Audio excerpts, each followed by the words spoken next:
Good evening, everyone, and welcome to the zoo. The minions with me tonight are the donkey, Good evening, one and all. Mr. Adam, Hello. the hairy channel, Good evening. traveling exhibit, Genty Maxi, Hello. and of course, I'm the keeper for the night, Sanguine. How are you all doing tonight? I'm doing okay. Is my mic okay, or do I need to give it a little more boost? I hear you loud and clear right now. Okay, it was a little hot a moment ago. It's the end of the world as we know it, and I feel fine. That's an entirely different song and not the one that I have been naming streams using lyrics from. Don't tell the authorities. They don't seem to get that yet. It was a very high-tech day for me. I was looking at a lot of really cool, super cheap hardware that might come available, and it's like, how do you talk to people about this? It's like, in the not too distant future, I'm hoping to ask you for money. Why? It's like, well, it doesn't exist yet, so just forget I said anything. It was one of those days, you know. Yeah. But Sanguine, you got your second shot, right? Yes, I got my second shot just about 2-3 hours ago now. So Yeah, how much do you love Kamala Harris now? Not at all. Oh, She's that's good. Still a cunt. That's good. Yeah, Cryptic got his the other day too, and he said that this one hurt more than the first one. Like, some reason every other person I know who's had it is like complaining of arm pain. Yeah, I didn't notice anything from the first time getting a shot. Like I said, the most that I could experience from it was either I had a little bit of arm pain or I just slept on my shoulder weird. I keep thinking people are tensing up, like when they get the shot. Yeah, I have no clue. It's a really small needle. It's not a really dramatic shot as shots go. It shouldn't be. Like, the only reason I know of people like really suffering from it is if you tense up for a few seconds while they're actually injecting it, it hurts a lot more. Which is why I kind of recommend that people just don't look when they actually give it to you. Like, if you look away, it shouldn't, like, it's going to feel like a bee sting, which, yeah, it hurts, but you'll live. See, I haven't had any problems with the actual shot themselves, and I am one of those people that I'm scared of needles if the pointy end is pointed towards me. Yeah. So I hate shots. Both times that I got the shot, there was no problem. Which shot was it? I got the Moderna. See, I have this theory. Don't hate the shot, hate the nurse, because there are legit nurses who can do it like a butterfly, you know? And then there's other ones that you feel like they've just punched you in the arm and you're like, listen, lady. No, you gotta get that lady who has like a big old mole on her face and she's just like, man, fuck. There you go, take a shot. And the mole's got hair. It's always got hair too. Like I said, for me, I didn't notice anything really.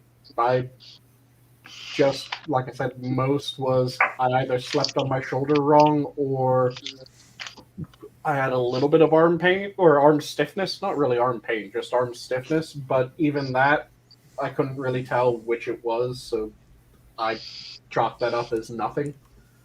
And this time around, I'm hoping that I'm in the same boat of, at most, I just have a, maybe I slept on my arm weird. Well, all I know is I forgot to call my mom back, which is I'm going to get shit for tomorrow because she wants me to sign up for a COVID shot. And legit, I should have called her back because they kind of open the doors to the regular man to get them. So everyone's kind of calling in for appointments. And I do want to get one just because I know it's probably good to write that on a resume too. Has your government been raiding the third world donation box again? Or did they actually just not give away half of the injections that they were given? It's gotten to such an extent that our procurement process is pretty stable. Yeah.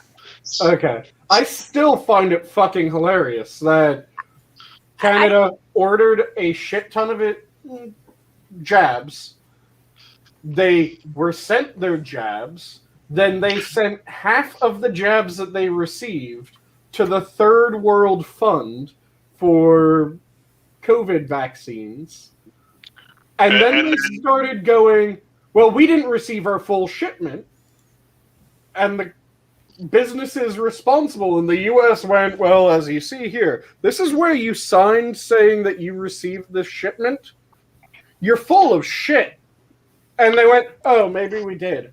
And then they started trying to sneakily steal from the Third World Fund rather than just admit that, hey, we fucked up. Can we get more? You're missing a minor factor. The main Pfizer facility was retooling, and the EU decided to keep up all their European Union commitments, but cut out every other commitment in half during that month. That's why we had our shortage. From everything that I saw, it was not so much that as it was you deciding to give up, like I said, a massive amount. I think it was almost half of your total order to the Third World Injection Fund. That's because our great leader probably thought he was going to get more. And then the great leaders that be were like, fuck no, you dumbass.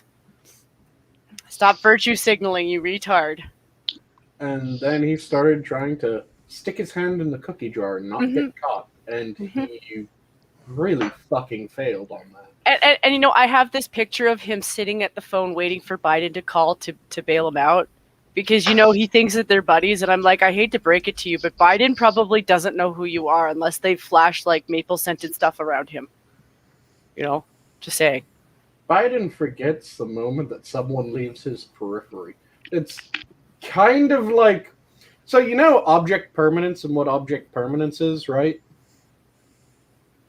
Yeah. You know what object permanence is? Describe it for the class. So, object permanence, for those who don't know, is... Have you ever played peekaboo with an infant? Yes. When they see your face, you're there, and they acknowledge that you're there. When you cover your face, you've gone someplace else.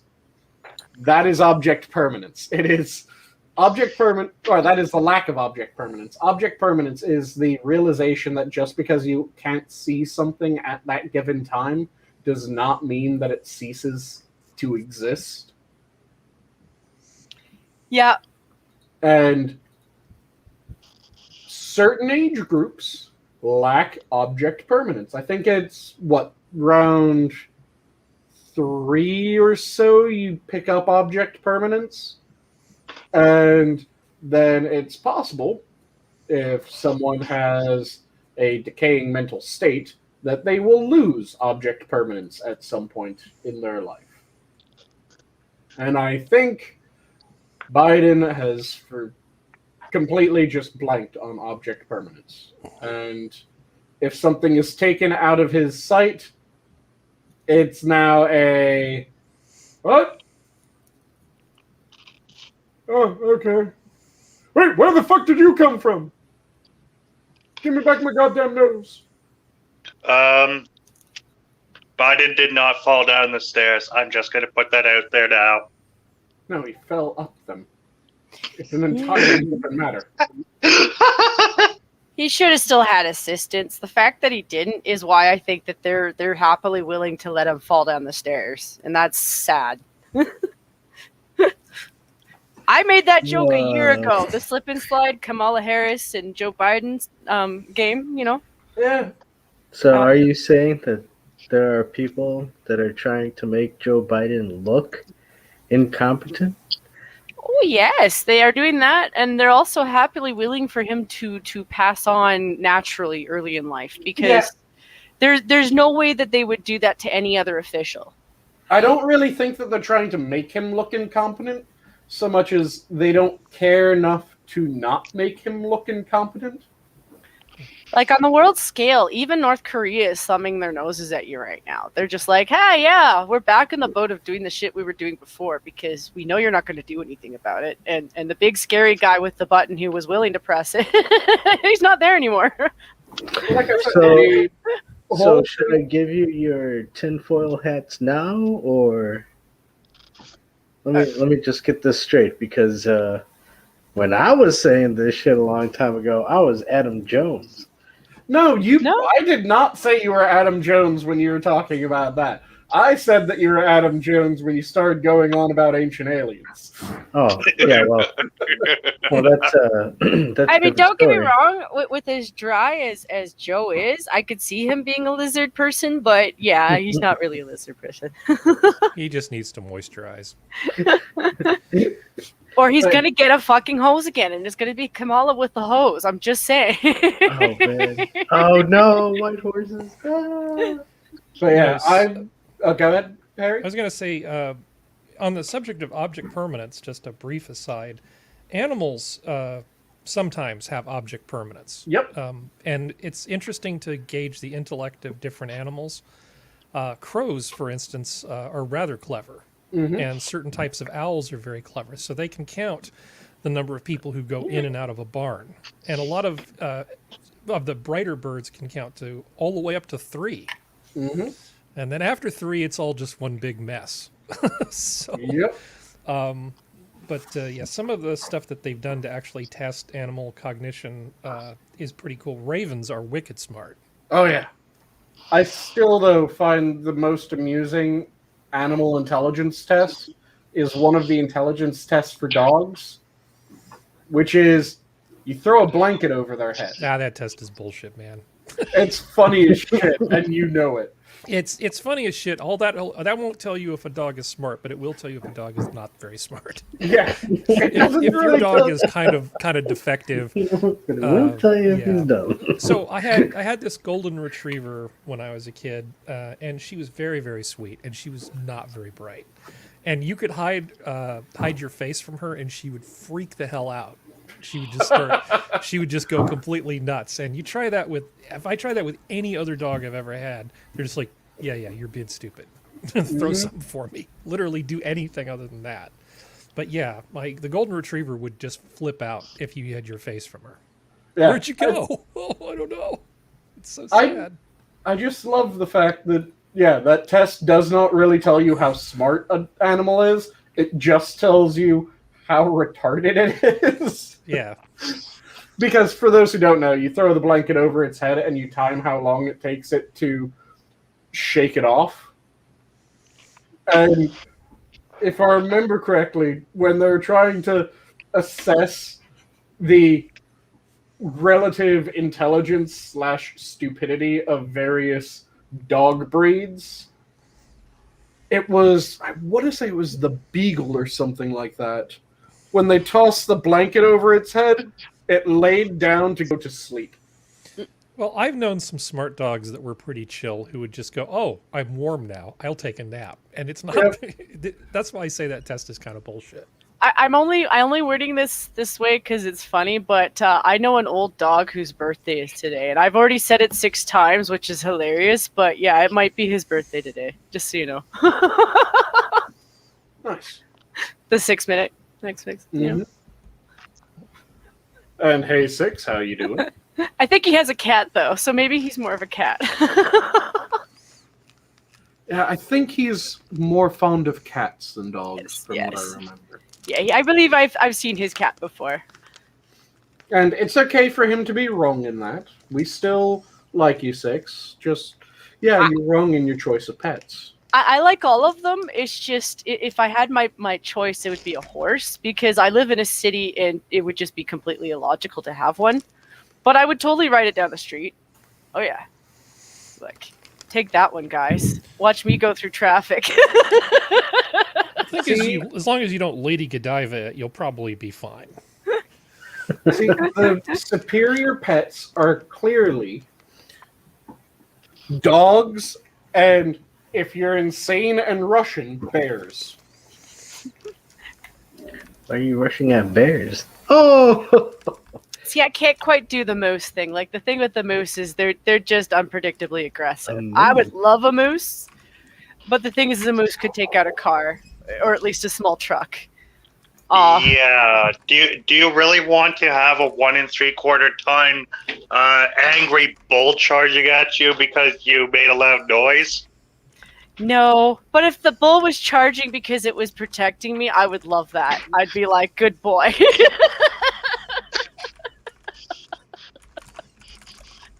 You know we would.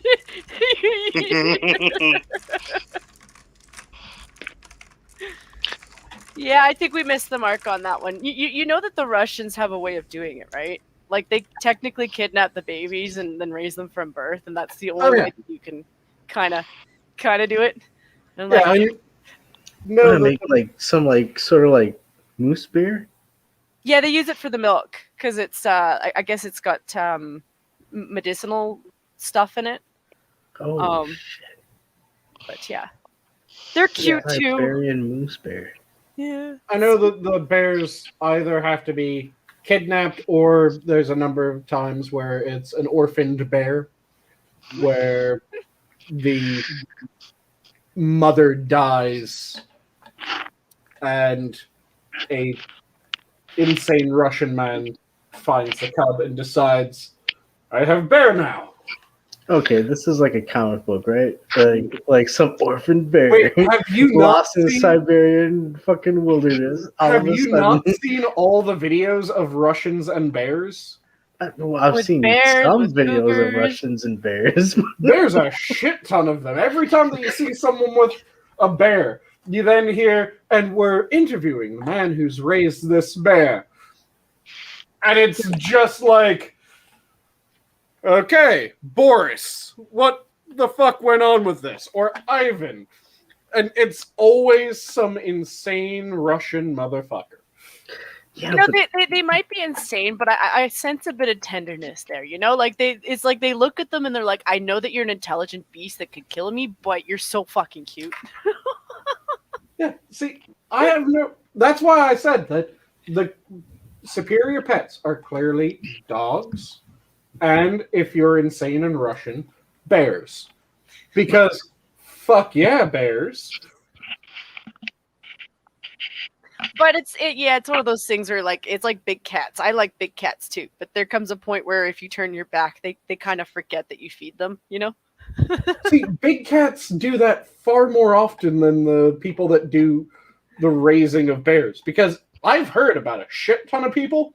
I think bears overall are more intelligent. Yeah. Yeah, just overall.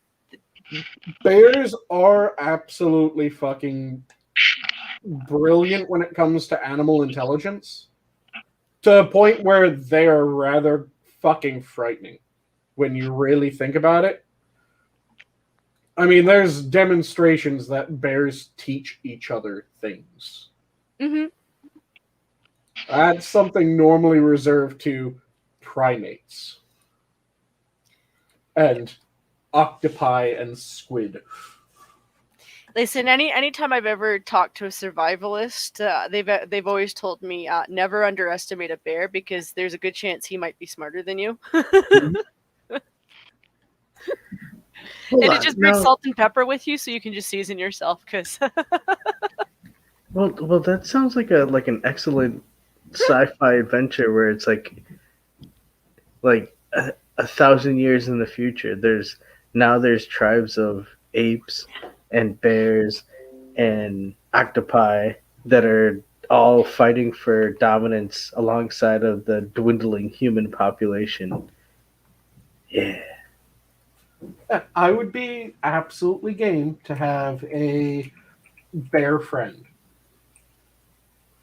I would absolutely love having a bear as a pet. But I'm not an insane Russian man, so I do not happen to know where I could acquire a bear, and also I'm pretty sure it's fucking illegal as shit in the United States. And as far as what type of bear they're typically raising, Mr. Yes, it's normally the Eurasian brown bear. Wait, brown bear? Yeah, the Eurasian brown bear. They're fucking insane. Brown bears are vicious. Yeah, but the Eurasian, Russian. as I said, it's fake Russian men with their fucking bears. But the Eurasian brown bear is, I don't think, as violent as a grizzly bear. And it sure as shit isn't as violent as a growler or pizzly. No, but I'm pretty sure it's not as tame as a black bear. Black bears aren't really that tame. Black bears are just kind of scared of things. Yeah, black bears are not tame. Grizzly bears are dicks. Yeah. The thing is that if you're looking at American bears, you have black bears, which are just kind of scared of things. Kicked over my flower pot and everything. They're assholes. Get out of here, damn bears. Fucking grizzly bears. There's the black bears that are scared of things that they don't know. Then you have grizzly bears, which are angry at things that they don't know. What are you? I don't know. Fuck you is effectively the grizzly bear mentality. The Boston Bears. Oh, we don't have any Boston Bears, do we? Well, I don't think so. there's also the fact The bears. it's either a nickname or a subspecies of North American brown bear that is the grizzly. It's one or the other. Wait, so is that why Chicago's NFL team is named the Bears? I think it just sounds cool. Yeah, that's what I it's thought. cold and stuff, so a bear would be happy in Chicago, I think. Yeah, the grizzly bear is just the common name for the North American brown bear, also known as the Ursa arctos horribilis. Still a dick. So are cheeseheads really cheeseheads? I mean, for fuck's sake, their subspecies is horrible. What's the subspecies? Horribilis. It is, their subspecies is effectively the horrible. Oh wait, the horrible, is that the name of it? Like A direct translation would be horrible North American bear. well no, because like you know how like a group of crows is a murder? I think it is, right? So Yep. is this a horrible? No, they don't group that way. Though, actually, Eeyore, that translation's wrong, because if you translate the name literally, it is the horrible bear. Really? Bear. Ursa arctos. Oh man. Ursus arctos. Ursus is Latin for bear. Yeah. Arctos is another version of bear. If it was, let's see, it's trying to remember the other version. Arcta, I think it's Arcta, is land of bears. I think Arctos is just bear as well. So it's two different things that mean bear, and one thing that means horrible. Horrible bear. Yeah, horrible bear. I remember telling a cryptic level joke on a bearing channel because, they're Australian and he technically uses a brown bear for his avatar. And I was like, he's clearly appropriating North American culture because he's an Australian flashing himself as a brown bear. And they were like, well, we have bears that are brown.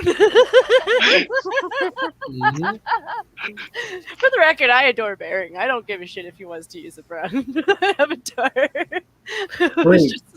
And I just double checked, and yeah, it's Ursa means bear, and Arctis means bear. It's one of those scientific names that doesn't stick to just Latin, and it goes both Latin and Greek. Of course, we had to add Greek. Yeah, Ursa and Ursus are the Latin words for bear, effectively he bear and she bear. And then there's Arctos, which is the Grecian word for bear. Don't you mean And- ursex, you fascist? There is no they bear. There's no they there bear. So, yeah, No, Arctos is the Greek for bear, which is where the name Arctica and Antarctica come from. Because do you guys know what those translate to? You may have mentioned it a few times. Yep. land of bears and opposite land of bears. Land of bears and land of no bears, effectively. Not the best descriptor of the north and south regions. Well, if you're trying to come up with a differentiation Hey, between hey. the two. One God of them damn has it, Jen, what did he just say? Translate for your fellow Canadian. Wait, what? I Well, was distracted by monkeys. Hey. that. One of them is covered with 2-ton white bears, and the other only has penguins. Yeah, like I said, if you're trying to find a differentiation between the two, land of bears and land of no bears, not that bad, because what else are you going to use? The land of frozen white? Well, which one? Okay, There's so you two of walk up to those. some random person from the 19th century and you say, "Where are you going?" "The land of bears." You really haven't provided any useful information. Similarly, if you say, "I'm going to the land of no bears," they really wouldn't even get any sense as to where you're actually going. As a descriptor, I don't think it's very good. It's not good as a descriptor of the area in isolation. It is very good as a comparative descriptor, though. If you already know where it is, it's a great description. And if you're trying to remember which one's which, it's also a great description. Because if you're going, okay, is it Antarctica's in the south and the Arctic is in the north, or is it the Arctic is in the south and Antarctica is the north? Well, the southern one has penguins, the northern one has polar bears. It's the land of bears is in the north. For God's sakes, whatever the Latin is for northern polar region and southern polar region. Okay, I think one has Kiwis and Australians and one doesn't. No. Let's go for frozen land of bears and frozen land of no bears. The bears are not the important thing to identify the regions. They are the differences between the two, or one of the primary differences between the two regions. Yeah, one is though. also all the way to the north, and the other one is all the way to the south, and they loosely align with the magnetic poles. But that deviation is increasing. Yeah, don't even start. I still end up asking every Kiwi I meet why when we talk to them about Kiwis, they think we're talking about the bird. I'm like, do you guys ship us the bird? Because we never see the bird. We're talking about the fruit. We're calling you fruit. We're not calling you little brown bird. And if there was a way to own a polar bear without it trying to rip off my face or rip off the face of people that I introduce it to, I would absolutely own a polar bear, because both of us would exist in the same temperature and be quite happy. Yeah, but they're temperamental too. Like the one guy who owns one, like that bear gets jealous of his wife. That's what I'm saying. If it was possible not to have one and not have it try to rip things' faces off. There's a dude who owns one, and it's jealous of the wife. Mm-hmm. Like it lets it lets her nearby, but she gets cranky when wifey's around. Yeah. There's also the fact that they're 2-ton freaking bears. Yeah, Well, that's a side note, dude. Let's try not to differentiate. If I was going to own a sloth anything, hands down, the sloth thing that I would own is the Great Land Sloth. What is that? Those things are extinct. Yes, I know. Yeah, they're also fucking awesome looking. Yeah, they were neat looking. I like the Doedicurus though. I'm a little bit partial because I need one very very desperately in Arc. And let me just find And a they're cute. picture of And the they're cute. great land sloth so that people know what the fuck I'm talking about. We're talking a very cranky sloth the size of an elephant. Yeah.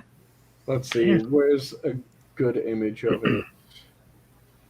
How's this one? That one's kind of silly looking.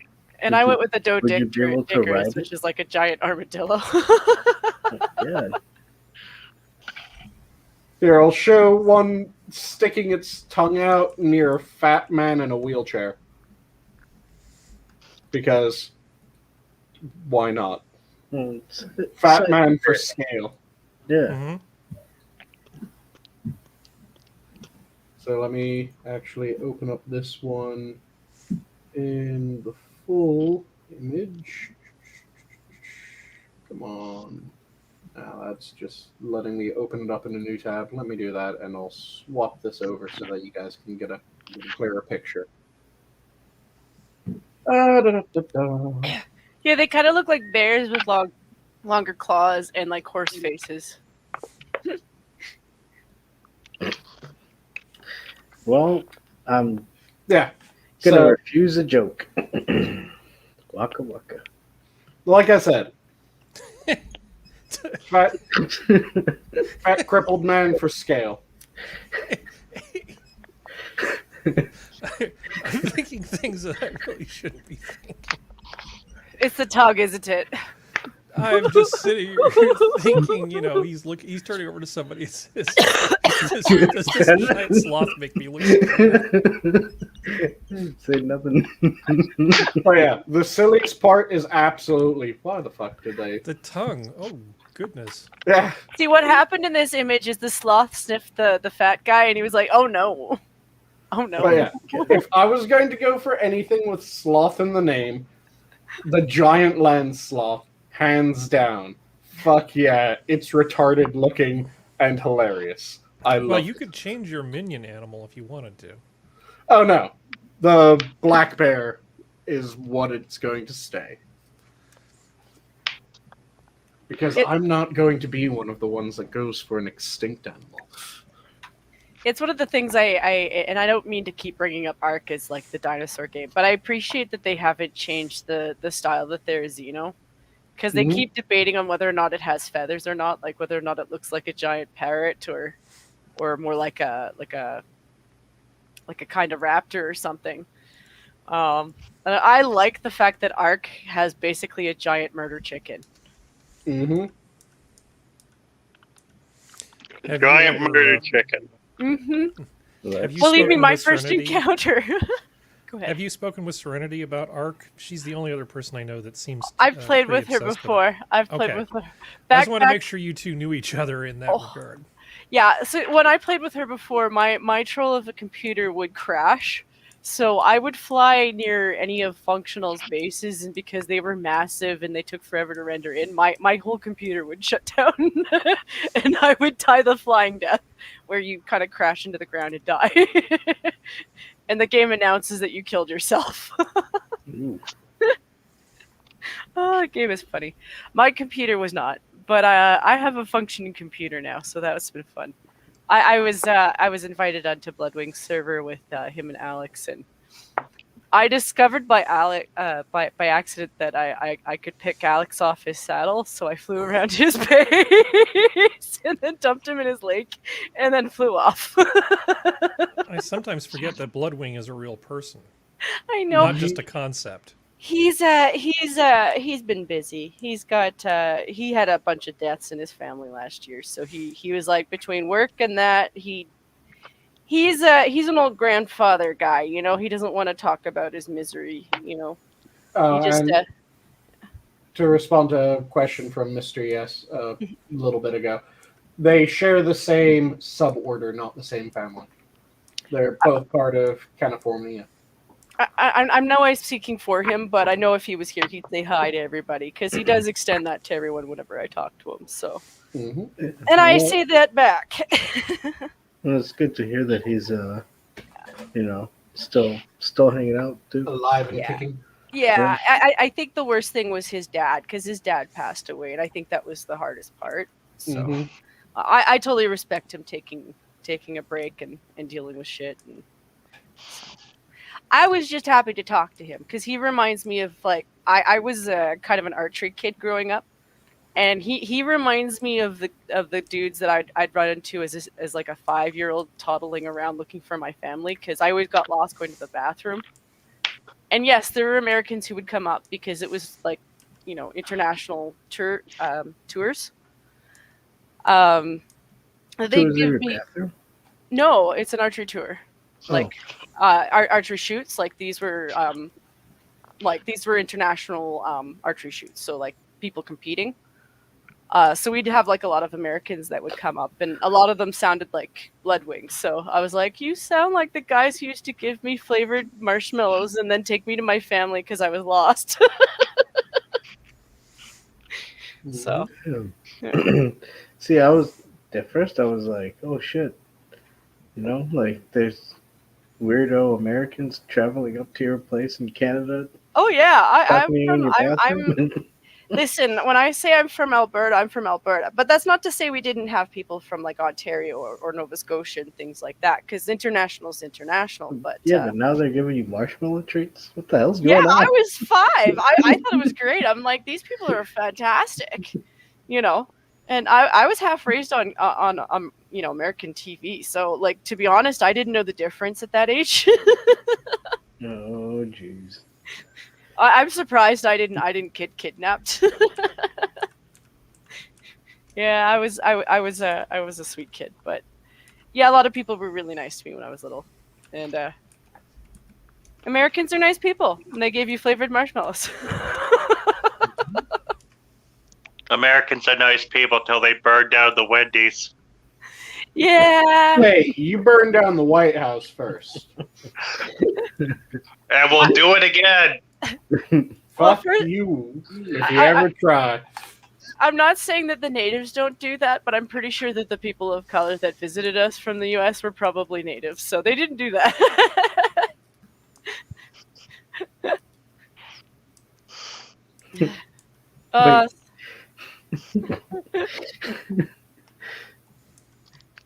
So, you're about to say, Adam? I was gonna say that's the history lesson for you folks. To be honest, I would love to meet a group of guys from the Black community who are into archery. I think it exists. I just don't know about it. That's all. See, that's just making me think of. You guys are all familiar with who Scalagrim is, right? Who? Yep. Scalagrim, he's a swords YouTuber, swords and medieval weapons YouTuber. Yeah. I only watch the Slingshot channel.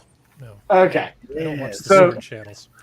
Scalagrim is a sword channel, and one of the other channels that he's friendly with, that's also a sword channel, is Sword Sage, if I remember correctly, is the name. Yep. Okay. And he's a black guy that studies Chinese swordsmanship. Okay. So, Yeah, there's always somebody interested in something. I just don't know about it, yeah. I haven't heard if he's done any archery, but I know that he does swordsmanship, so he does like the Jian and Dao. To be honest, what I would be really interested in, it would be talking to somebody who understands like Bushman archery, because like the thing is archery's kind of always been international. Like I would say that there's no one on the planet who can really absolutely claim archery because it's cropped up everywhere. Archery is the first is the first extremely viable expression of, you see that man over there? I want to tell him, fuck you from a distance. Right? Yeah, and not like spear distance, like actual distance. Yeah. You really want to reach out and touch someone way the hell over there. Mm-hmm. Yep. So I'm always interested in different techniques and different bows, like how they work, how they were designed, what wood they worked with. Like I was really into the Japanese form of it because I love how they dress up too, and their longbows are amazing. Yeah, so is the longbow the original 1-800 collect? Yep. Oh, that was According bad. to the French, yes. Yeah. But you're Well, right about those. They Was earned it, you their said the stripes. Japanese longbow? Those are really cool. The demonstrations are super cool. What are they called? The Yao Yeah. Yao bow. I like the drills they do. There's a lot more moving around while shooting. Mm-hmm. It's a pretty sweet martial art. Yeah, because they're more focused on the individual archer, whereas, and it's the Yumi bow, by the way. They're more focused on the individual archer, whereas a lot of martial European archery is okay. Everyone, knock, aim, fire, Yeah. knock, aim, fire. Yeah, it's meant to be rapid fire. Like it's meant to be a machine gun. It's meant to be powerful shots in one of the ways that it was referred to was arrow storms. Mm-hmm.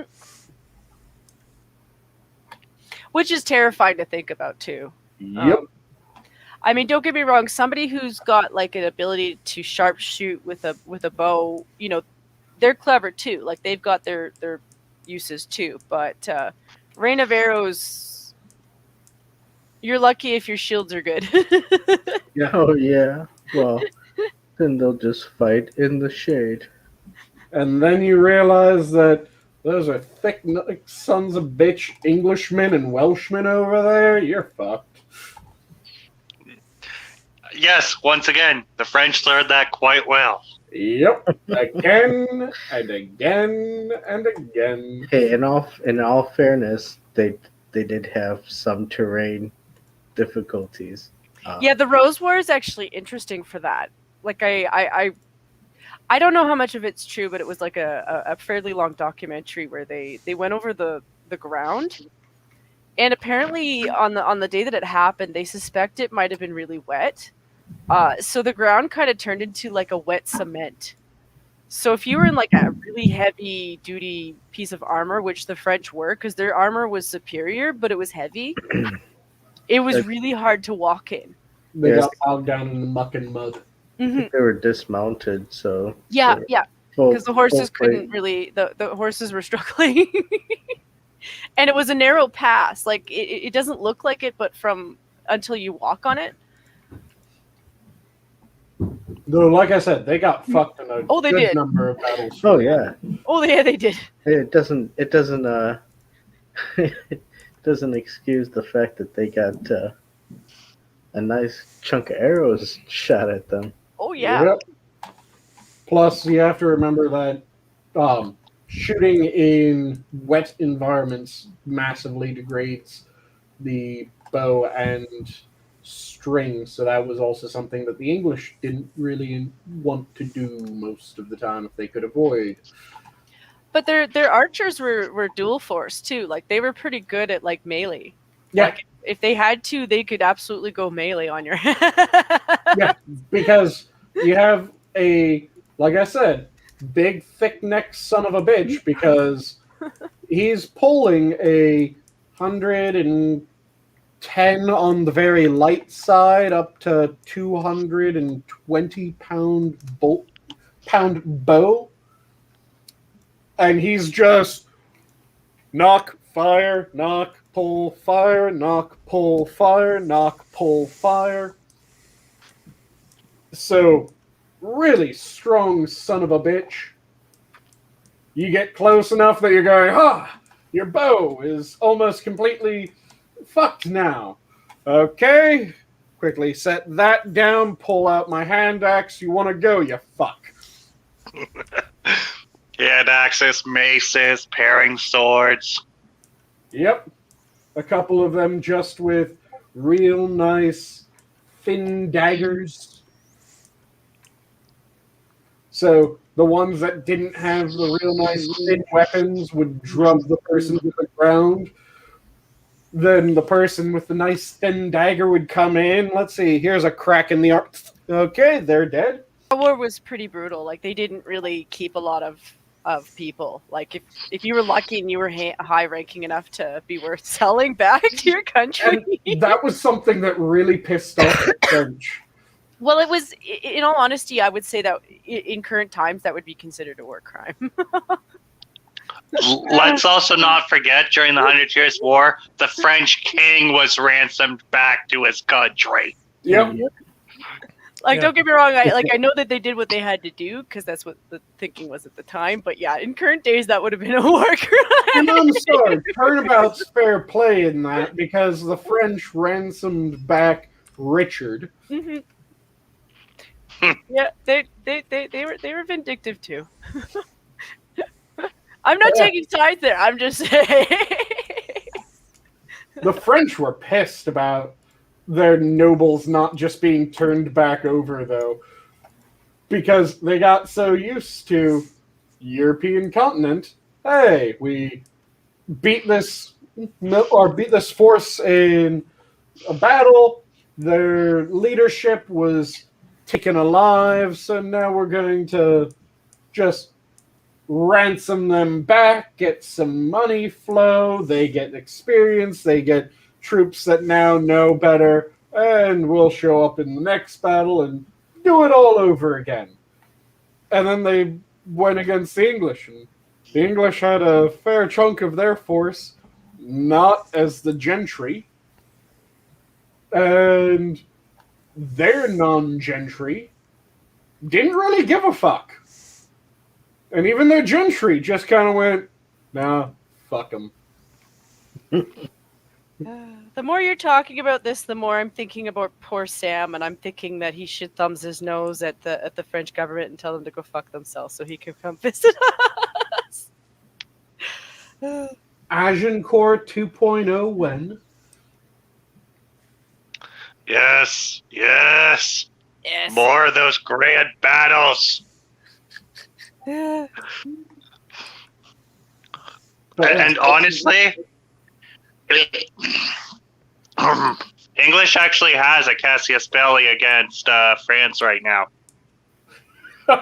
They won't use it, but they have one.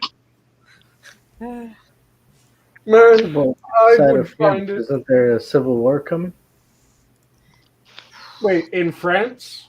I would Yeah. not. France is always kind of on the verge of a civil war. And Yeah. there's a reason why it's in. Which number republic are they in now? Sure, yeah. 5, 6, maybe 7. Let me quickly check, because it feels like it's the 47th republic. Feels like we're measuring like Egyptian dynasties or something. Only they had more staying power than a They French did. republic. They wouldn't have had 47 dynasties in a few hundred years. The Ptolemaic. Fucking hell. Let's see, what number French republic are we on? The one established by Charles de Gaulle, the big-nosed buffoon who did know how to keep his nose out of shit. Whoa. Okay, so Hey, de Gaulle was a prick. Yeah. But this is a family show. No, it's not. Oh, okay. Never mind. It's Oh. explicitly not. I know it's funny, but I don't think I can actually let you say that without calling you on it. Just officially, speaking for the Minions, it is not a family show. Oh, Also, Adam, well, Adam, I have a lot of explaining to do. Yes, you do. insulting the French is part of my culture. Well, yeah, you are kind of next door to the worst of the lot, so I don't blame you. Remind me though to introduce you to magic at some point. This guy I know by the name of Caligula, he is the one conservative in Quebec that I know. I'm like, you're a unicorn, you know? okay, so they're currently claiming that they're only on their 5th republic. Oh. Well, 5th time's the charm. But I know that there were several bouts of Paris is on fire again. There would be also 2 empires and a fascist regime in there. Yep. So a total of 8 governments. Yeah, but in reality, that's kind of just like boba. You know, it's like a nice little treat. But yeah, it seems like every couple weeks you hear about Paris is on fire again. What's it for this time? Let me know when it's off. But Yeah, but now it really does seem like some shit's going down. I mean, I don't want it to go down, but it does. What did you expect from the French? They don't know any better. Well, they you know, it really depends on what they do. Like, if they went all like beheading of certain leaders, I wouldn't be surprised. You said the beheading of? Well, shit. If they just start whipping out the old guillotines. I'm not saying they would, but I'm not saying they're against it either. Like, these are the French. Like, when you take away things that they need or they feel that they're entitled to, they do go back to that kind of shit. They do. so the way that they determine what number republic they're on is by which draft of their constitution they're on. Yeah, and I'm... weird question. Did De Gaulle actually get Pétain guillotined? Because I'm pretty sure he wanted to. Let me check. It's just a weird thought.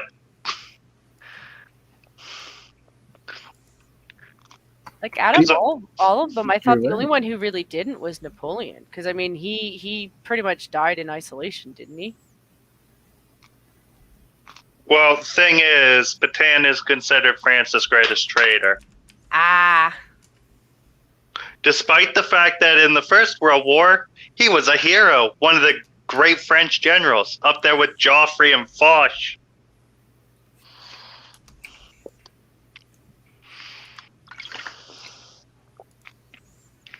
I always forget how the fuck to spell his name. Ah, yes. Because every time that I type his name, I always end up spelling it wrong, and I always get the Bataan Death March. Yeah, that was a different thing. It's Pétain. Bataan. With a P. P-E-T-A-I-N. Yeah, A-I-N. I'd say you'd be put on a list, but nowadays I'm not sure. I mean, you might be put on a different type of list. Okay. Marshall. The gold star list. Yeah. Because it is semi-customary, except for in the Imperial's case. Nope, For he died the- in his home. I'm almost certain, though, De Gaulle wanted to guillotine him. I'm almost certain there were probably several people De Gaulle wanted to guillotine. Really do not. No, I do not like De Gaulle. De Gaulle is everything wrong with modern France. Well, not everything. A good chunk of what's wrong with modern France is, well, the rest of modern France. It's the French. They're French. There's been a lot wrong with them for a lot of while. The fucking French ruining France for everyone else. Yeah, that and the fact that they've been so much in bed with Germany for so long. Like, you think they'd learn? Well, you can only be bent over so many times by the same people before you start to like it, apparently. Well, they are into naughty things. I mean, they are. Not all of them. The but French a lot or the of them. Germans? Who Both. Okay. As I've said many Well, they times, are in bed together. Oh, as I've said many times, you know that the world did a number on the Axis powers when all of them have fucked up porn now. Yeah, pretty much. Yeah.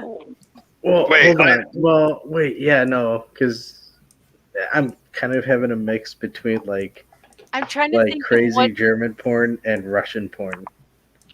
They would be like, I'm just imagining like the crazy like techno like bow bow chicka bucka bucka. It's like what the fuck? See, I wouldn't say that Italy's porn is weird so much. Italy? It's just kind of well, they were Axis, weren't they? Yep. Oh yeah. Do they But have I crazy would porn? say their porn's just more like kind of a little bit cringy, but like lemon toast. I'll bet North Korean porn is quite the thing to behold. Hey, Yeah. I have an extra potato. How about you and I party? It's gonna be great. Yeah, I think you get shot for that though, and your family too. Yeah. So it Yeah, might they be love like bring your family to the show porn. You traded valuable potato for sex? How dare you? And you That didn't potato invite. was for you to eat, so you could serve the glorious People's Republic of North Korea. And you're also not the great leader's type, so you had no business doing that. Yeah. And now you will watch me eat this potato. No. And Yeah! you say that you can't really think of the weird Italian porn, but Oh dear. He you found don't some. have standard porn and also shoot movies like Cannibal Holocaust. Okay, listen, I get that their horror is bad, like not bad, but dark.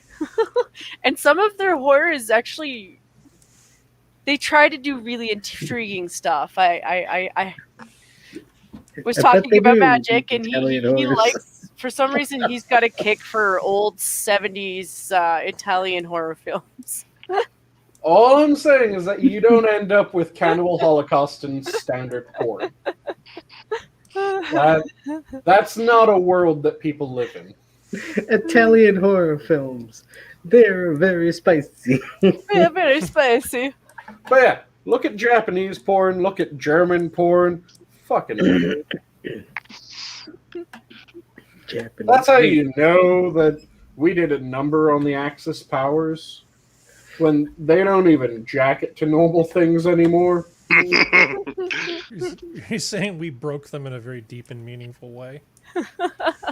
I mean, Japan's the most extreme example. Bushido, Shinto codes, all that good shit. And then 5-10 years afterwards, it's all anime and big-eyed women. Hey, you leave the anime and big-eyed women alone. And the fact that they clearly aren't really having kids, you know, like their relationship status is just about as shit as ours is. And theirs is less explanatory than ours, so there's that too. Yeah, they have the weird censorship rules. Yeah. Like, the main thing that they really can't show are the pubes. The fuck? Hey man, sometimes you don't want to see pubes. Yeah, but having that be one of the main reasons why the blurred porn is a thing? Listen, dude, there's children watching, okay? So let's. Again, we aren't a family show. Oh yeah.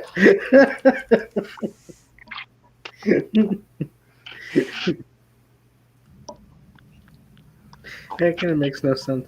You know what I like? I like the there was that post a while ago where that dude was like, "Yeah, Japanese guys, we're used to going in the dark jungles." It's like, what the fuck?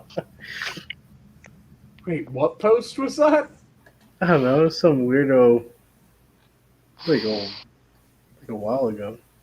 Was it the one, trying to remember where it's from. I can't off the top of my head, though, but it was the...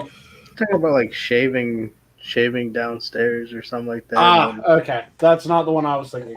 Oh. I was going to ask if it was the one about the, Wendigo. Wait, Wendigo? The Wendigo? The Native American shapeshifter? The mythological fucking demon monster? Yeah. No, I was talking about this dude was saying, "Hey, I don't care if you have a hairy downstairs region. We're used to it. What the hell, Wendigo?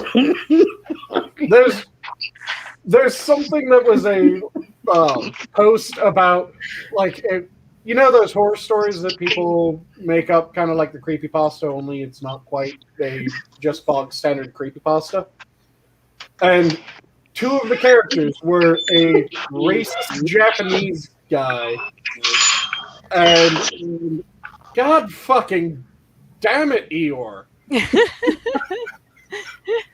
Are you watching 80s robots have sex? What the fuck is that noise? I'm alive! Apply some fucking oil to their sprockets. What the fuck, man? Dude, it's because he was talking shit about the French.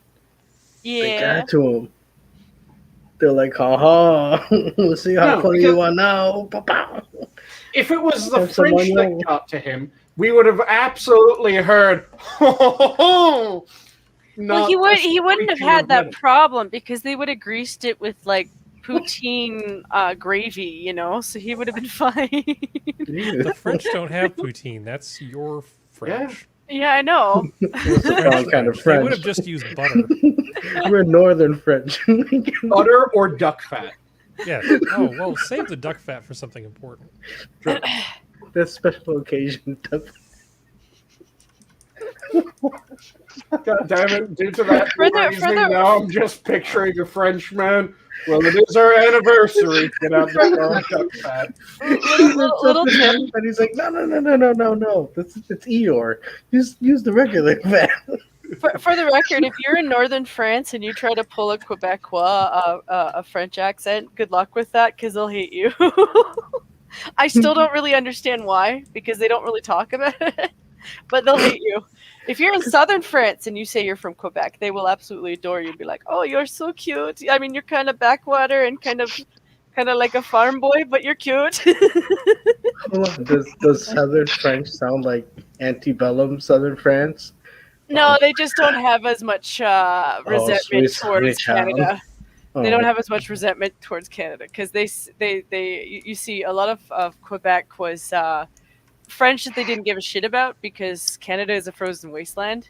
Mhm. But they spent a lot of money on us. Kind of like how they spent a lot of money on you, they spent a lot of money on us. But unlike you, they didn't get anything back from us. So they don't like us very much. Now, as southern France, on the other hand, they're well aware of the fact that we had Canadians die a lot. So they're a lot nicer. I'm not sure of all the reasons, but I think that's basically the backstory on it. Because when you look at their records, they're kind of like, "Fuck you, Quebec, you pieces of shit."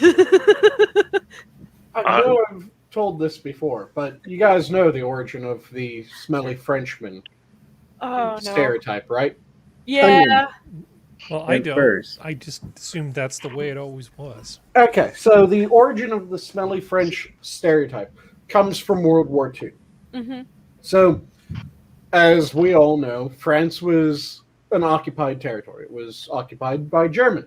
Mm-hmm. And as the war went on, the rationing got ever stricter, especially in areas that weren't true, or that weren't under direct German control, but were occupied other nations, or the Vichy and various other groups like that. So their rationing got even more strict than it did in Germany.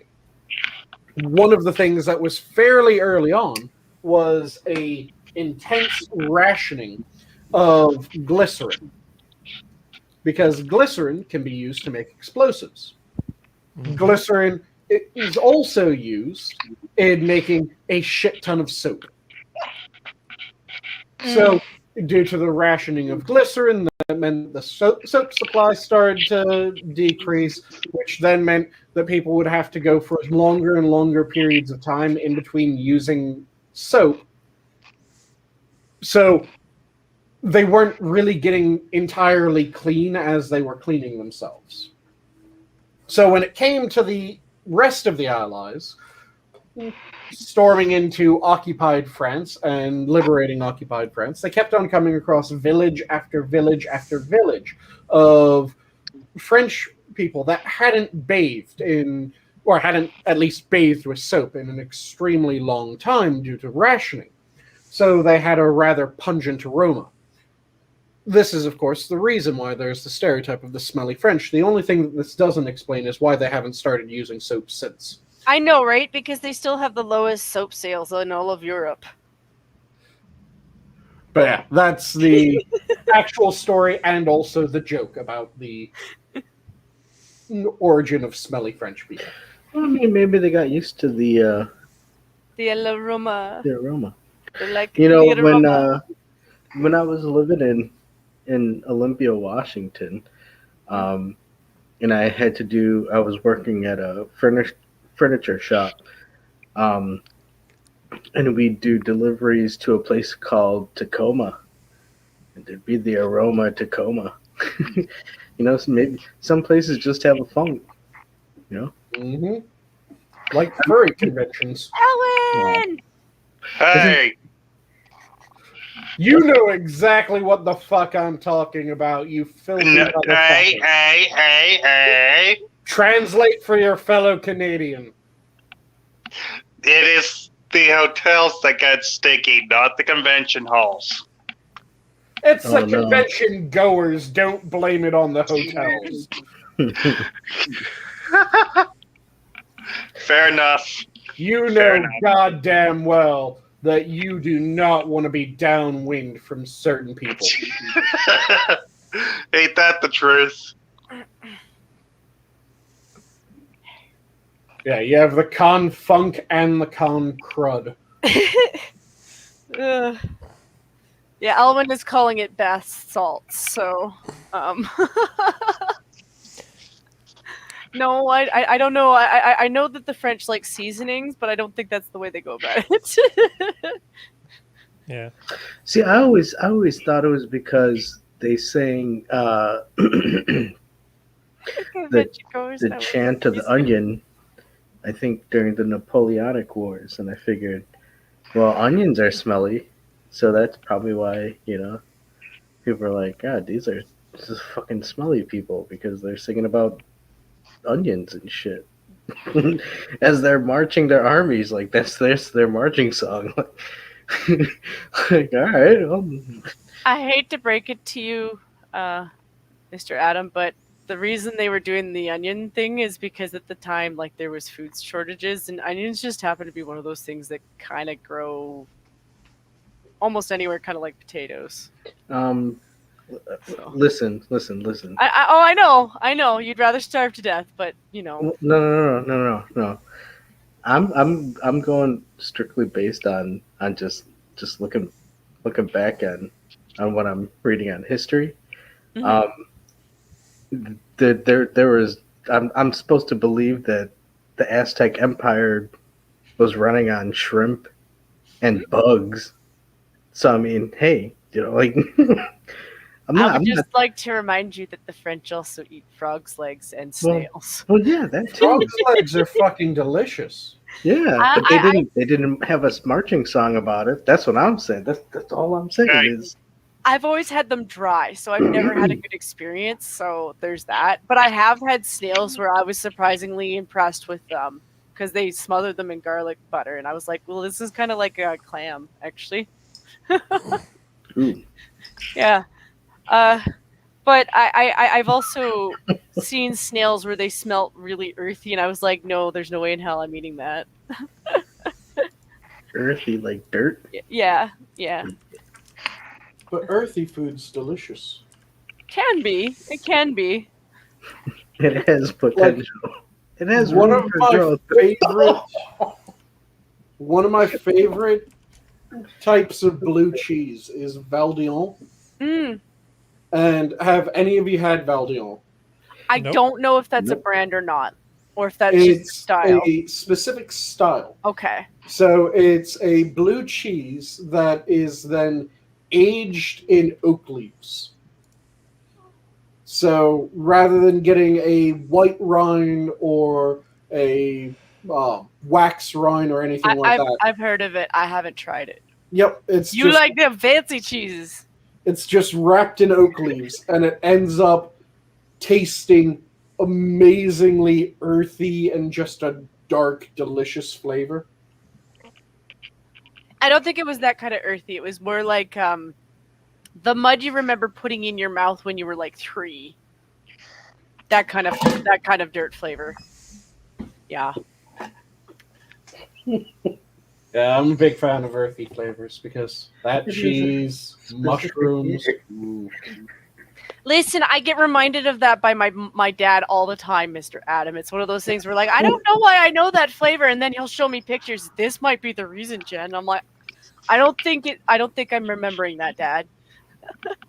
Who knows? I don't know.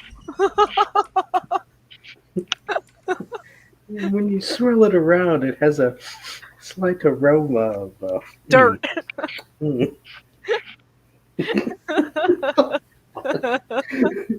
So, but back to the snails. Yes. snails aren't bad. They're No. not. It's how you cook them Yeah, and they how have you to be clean done them. upright. Yeah. Apparently, if you And pick don't them up cook 'em. straight up, it hurts them a lot. You don't want to do that. Oh, if you do it too quickly, because they get effectively a small amount of suction going. Yeah, like they're still stuck to the whatever they're sticking on. Yep. The one thing I am grateful for also is that the snails that they consume in France are not the snails that get high off of eating bird poop because they get like parasites. I tried describing that to poor Eve, who I feel bad because she has a phobia of certain bugs, but if I ever find an image for you, I will share that with you because they look like they're doing it on purpose to get high. At least it's not the really fucked up parasite that you could bring up in a room full of guys, which is of course the penis parasite. That one, I don't know. I mean, I've heard jokes about the dick fish, but Is that the one where it like The swims one up that your? swims up your Yeah. urethra. Yeah, I That's saw the a penis rundown. parasite. sorry, I got stuck on this thing with the ones that plant their eggs into caterpillars, and between being fascinated and horrified. Mm. I got to the ones with the snails, and it was just the pulsing eyes, and I'm like, I'm pretty sure that little mind control is that this snail is high, because it'll climb up, let its eye get eaten, go back down, and do the same thing because its eye grows back. I'm like, shit. It's like, I know I don't have an eye, but holy shit, that was awesome. Right? Cordyceps are by far the freakiest thing in the animal kingdom, or in the not animal kingdom, in the natural kingdom, because it's fungi that prey on insects, and Oh yeah, they're the mind control fungus. yeah. The zombie ones, yeah. Yep, the zombie fungus. You know where- what disturbs me is how interested the scientists are into it. I'm like, can you stop? Oh, it offers a lot of really cool bits of research that you can do. Mm-hmm. And it has some interesting novel chemicals. So one of them, this pisses me off because it's marketed as an alternative medicine, is there's a chemical that's found within cordyceps that they figured out you can extract it by making a tea of cordyceps. And they also found out that in a petri dish, it kills cancer. It kills cancer stone dead. The problem is the mechanism by which it kills cancer.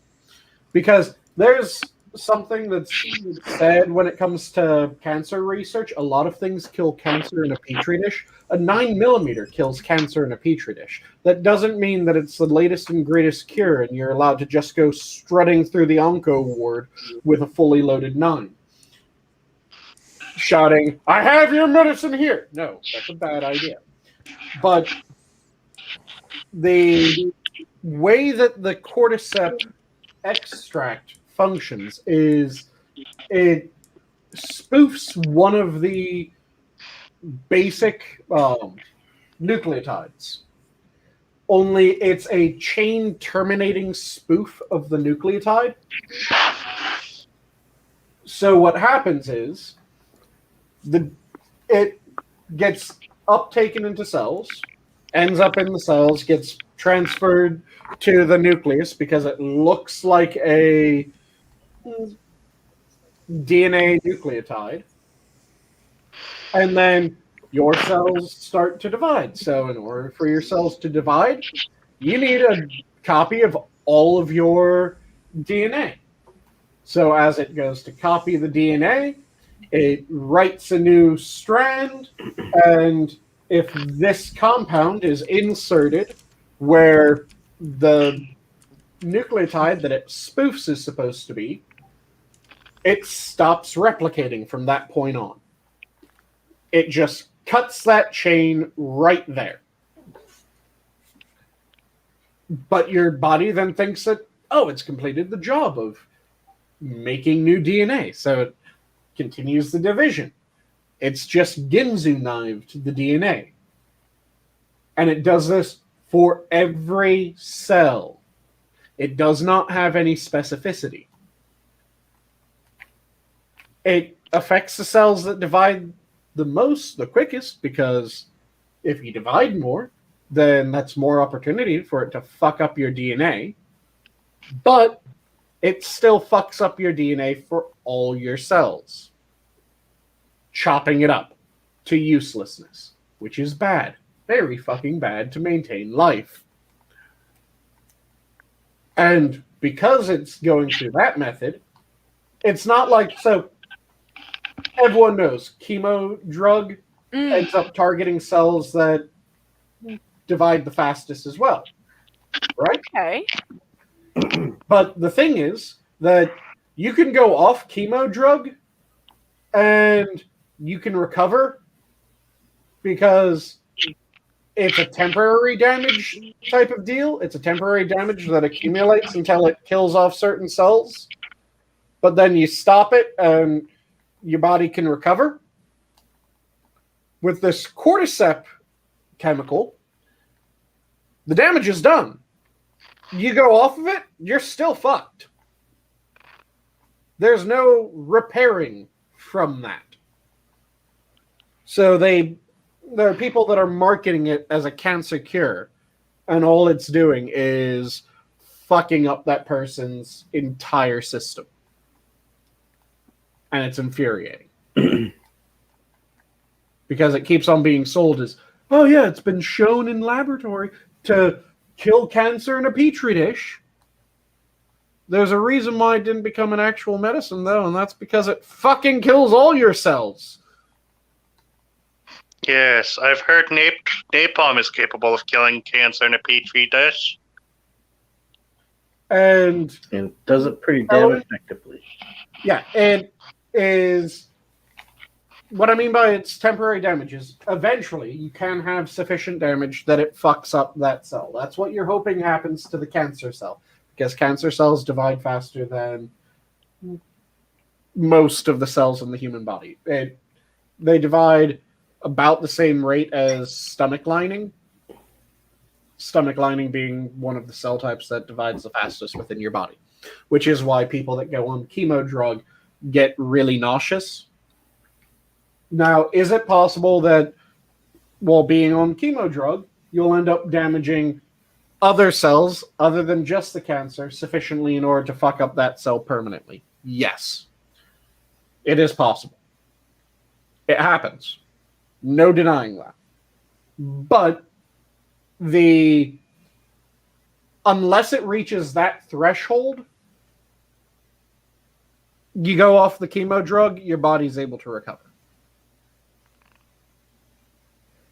With the cordyceps, there is no threshold for it.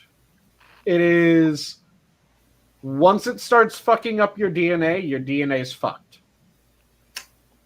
There is no recovery. There is no, oh, your body will sort this out and repair those damaged cells. No, those cells are fucked and will stay fucked. They won't be able to produce proteins that they need. They will die. So Sanguine, I Yep. would assume there's a dose relationship response here. So you could get a small enough amount of it that it didn't affect all of your cells. The cordyceps, it is something that the more that you take, the faster this happens. But there is no way to have it be specific. So you ingest this cordyceps chemical, and it doesn't affect all your cells at the same time, but it can affect every single cell in your body. And it affects the cells that divide the fastest, quicker than the others, because that's when the DNA is being multiplied the most. So hold on. So a cell dies as a result of this. Yep. And when cellular death occurs, usually the immune system steps in and gobbles up the remains of this thing. The problem is it's not just that cell. So I know, I'm trying to do a thought experiment here. So are you saying that cell in the cleanup process, the cordyceps nastiness, is not destroyed? no, because the problem is that the parent cell or both of the daughter cells. So when you're going through cellular division, you have the parent cell divides into two daughter cells. Everyone knows this, right? Mm-hmm.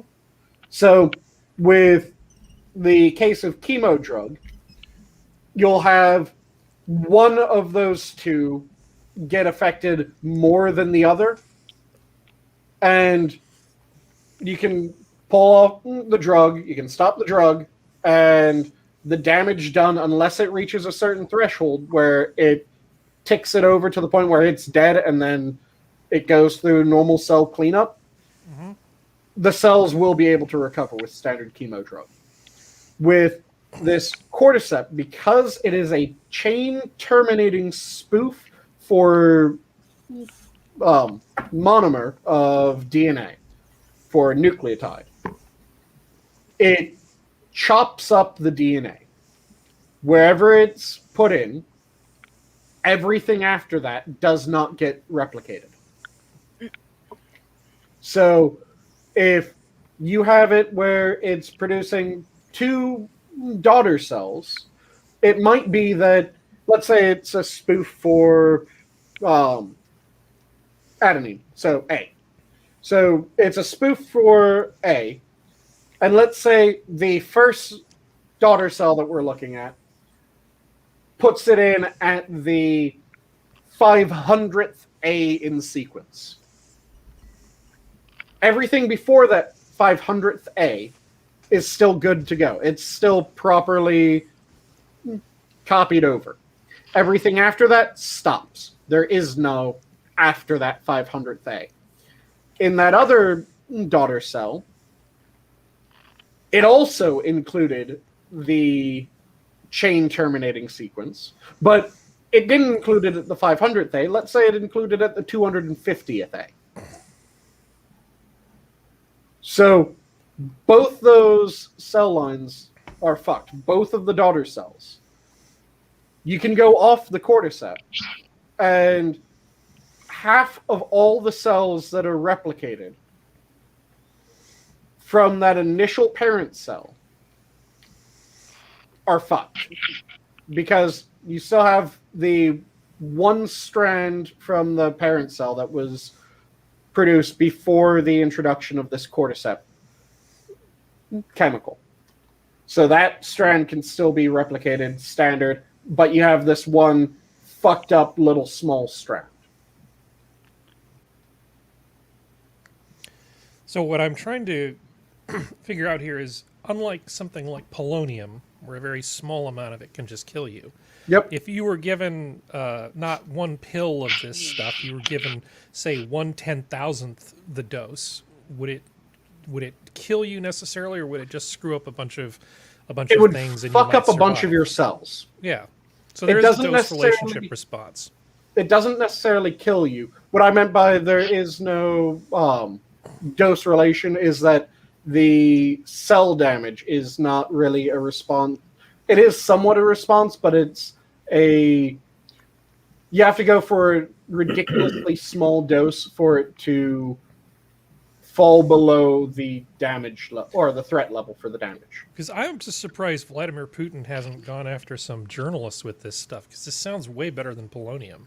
Oh, the thing is that the polonium is much faster. Yeah, I know. He seems like the kind of guy who would play with his food.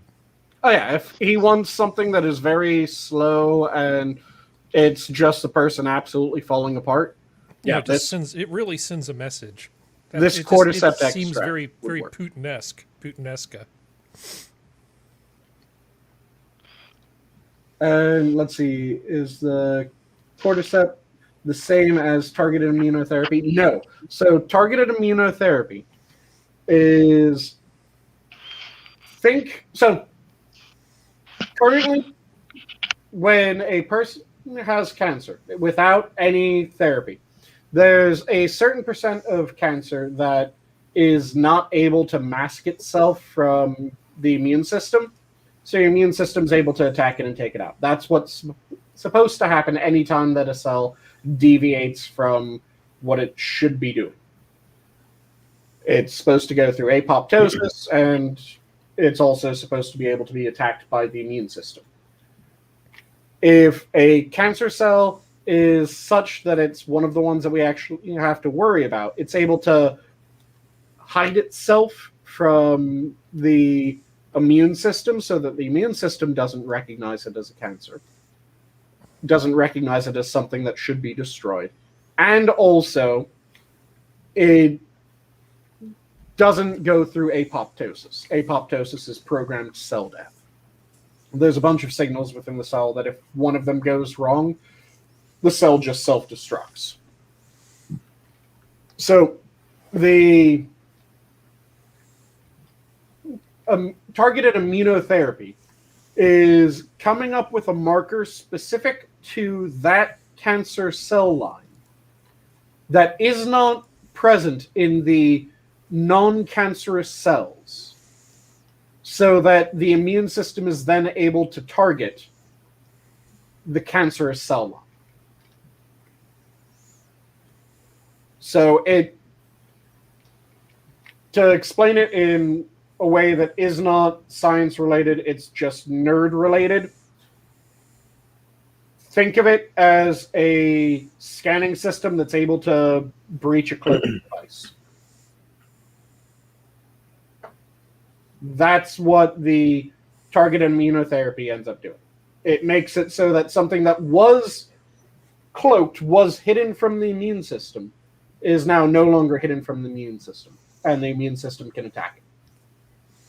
You can do this by a bunch of different mechanisms. One of the most promising are HK cells, hunter-killer cells. And those are specially modified immune cells that are modified in order to target the cancer cells that are then administered to the person. They go through the body, hunt down the cancer cell, fuck it up enough that the rest of the immune system starts taking it down, and then the body's able to break it down in the standard mechanism of breaking down any dead cell. The cordyceps, like I said, it's a spoof of one of the nucleotides. So it gets mixed into the replication of DNA. And once it gets mixed in, the damage done in all of the daughters that end up having that section of DNA, that fragment of DNA, as the template, are fucked. So I heard, I know some people who actually listen to kind of like, not Art Bell's gone, but there's still a bunch of people doing conspiratorial stuff. Yep. There's Jeff Renz has a pretty entertaining show if you're interested in kind of listening to that kind of cringy stuff. He's probably Art one of the Bell, better like ones. AM Coast to Coast? Yeah, well, Art Bell sadly died, and then the people who've taken over from Art's are good. But Jeff Renz has a pretty good show. So I guess one of the things that people who believe in conspiracies think that the COOF vaccine will do to you is that that after you get it, you can take a magnet and it will stick to your skin. I saw that. And you can see how they had like the what's it called? The double-sided tape. Yeah, these people have to be seriously gullible. And to respond to what Elwin just said, so the main issue when it comes to the targeted immunotherapies is that anytime that a cell dies, it ends up releasing a bunch of chemicals. Anytime that there's apoptosis, it releases chemicals.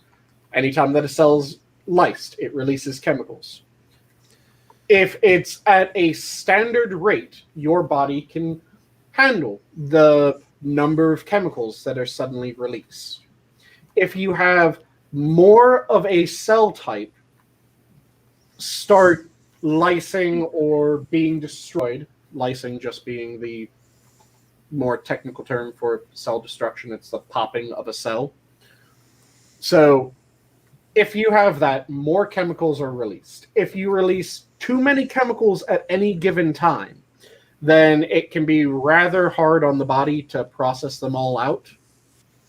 So, for instance, if you have muscle death, this is something that not many people know. So everyone knows that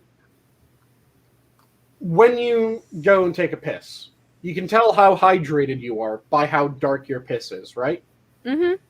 From it is not at all tinted yellow, meaning you are extremely well hydrated, to it is a fairly deep golden brown. Well, or you remembered to take your multivitamins.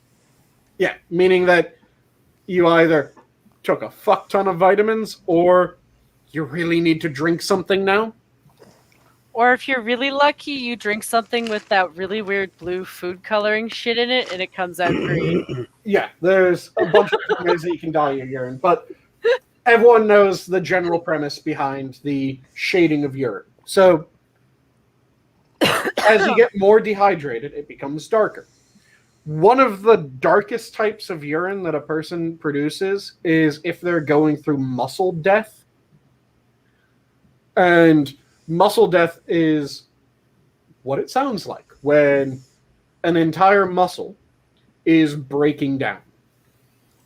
So, for instance, let's say someone has a wound severe enough that it causes the breakdown of their calf muscles. I was thinking of certain types of spider bites and venoms that cause that sort of stuff too. Yep, that can happen as well. Yeah. Isn't it like muscle dextral mets?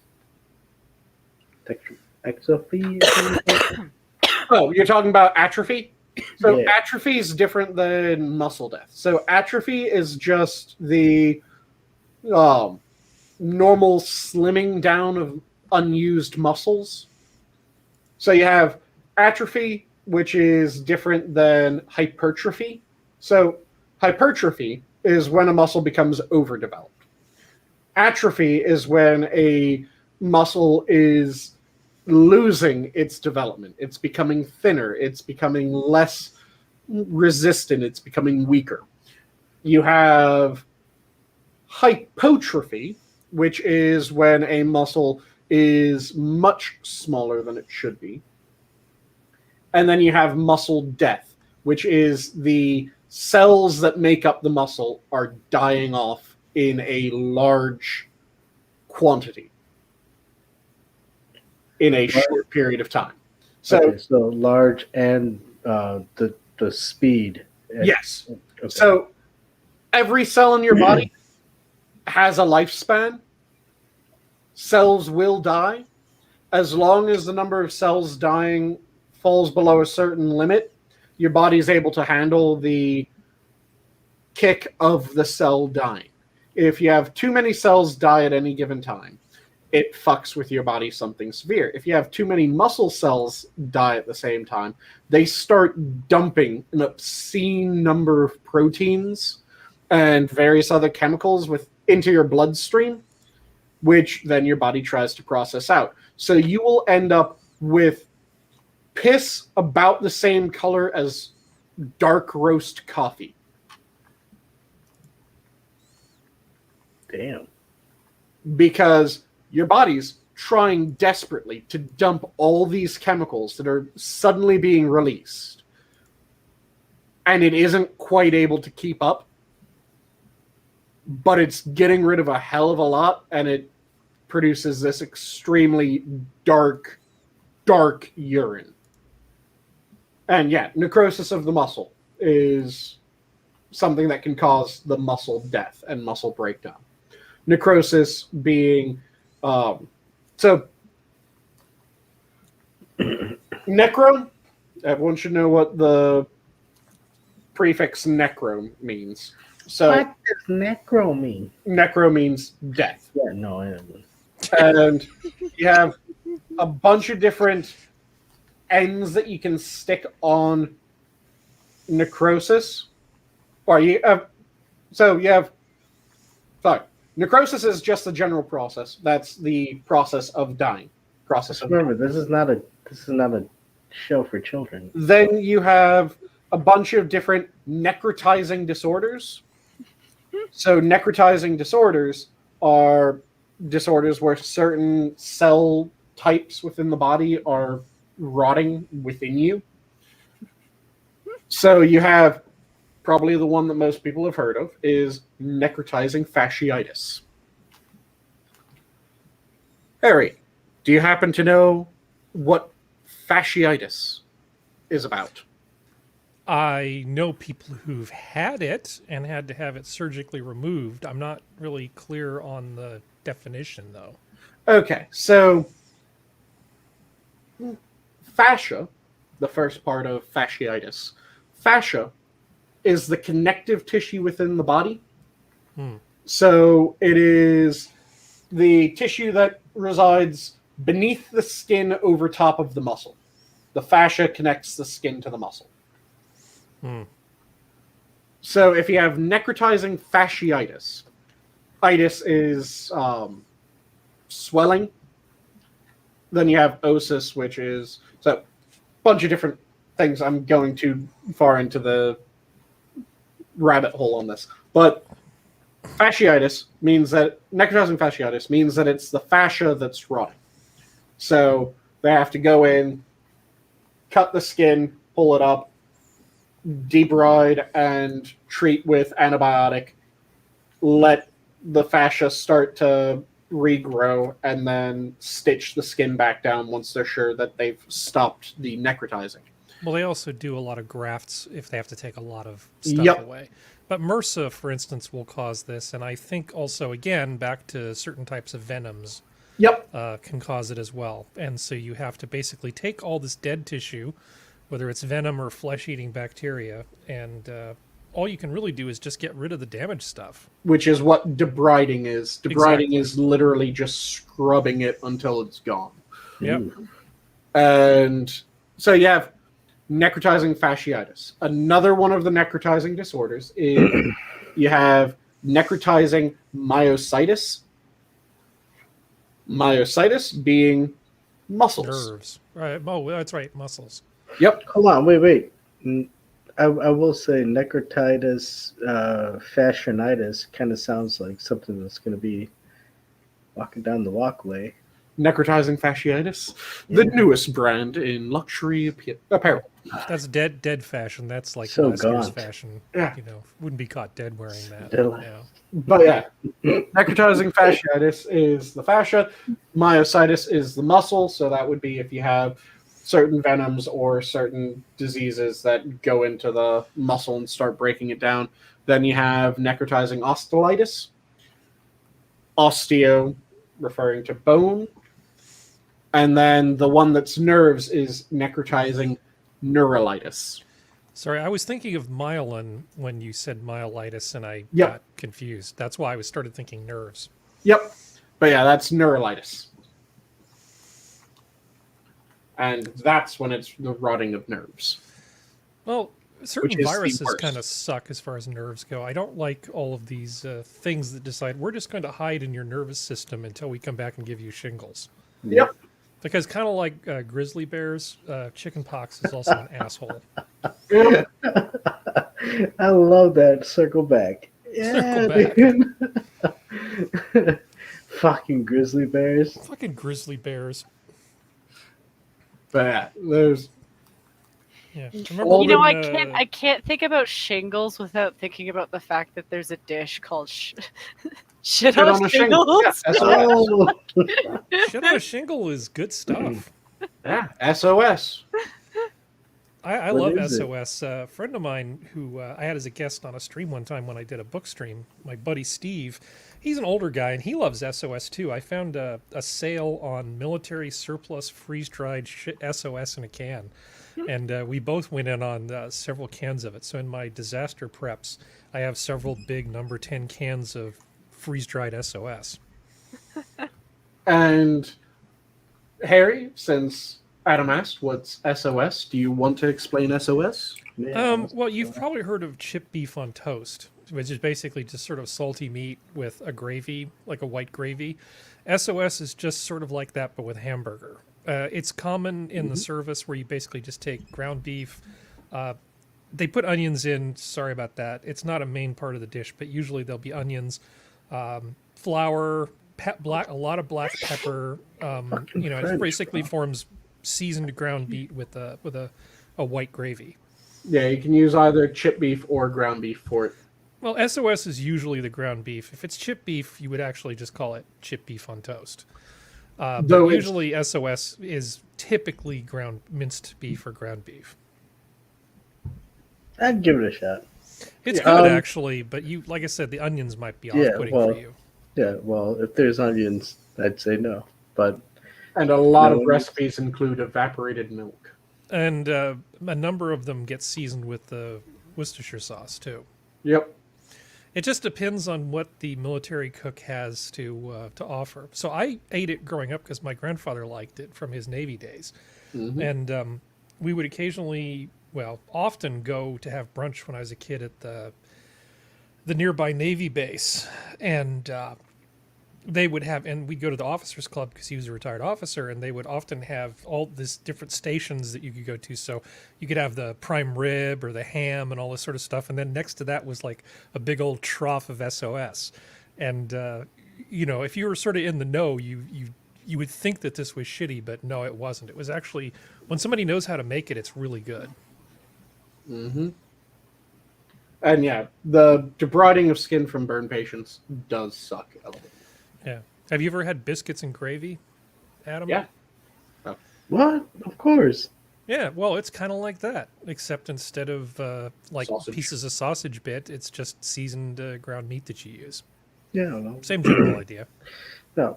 But, well, that's why I said I'd give it a shot. But the idea of cramming a bunch of onions in there, yeah, well, I'm sure yeah. you could probably do it without the onions too. Oh, and there's actually a lot of real milk in it. You said dehydrated milk. Normally, when you make the white gravy, it's like a milk gravy. You Is just there a difference? Well, it depends on how long out at sea you've been. it effectively. depends on what you have to hand. Absolutely, you could Yep. use water and non-fat dried milk. Totally. Yeah, you can. And if you were going to do that, you might put a couple dabs of butter in there.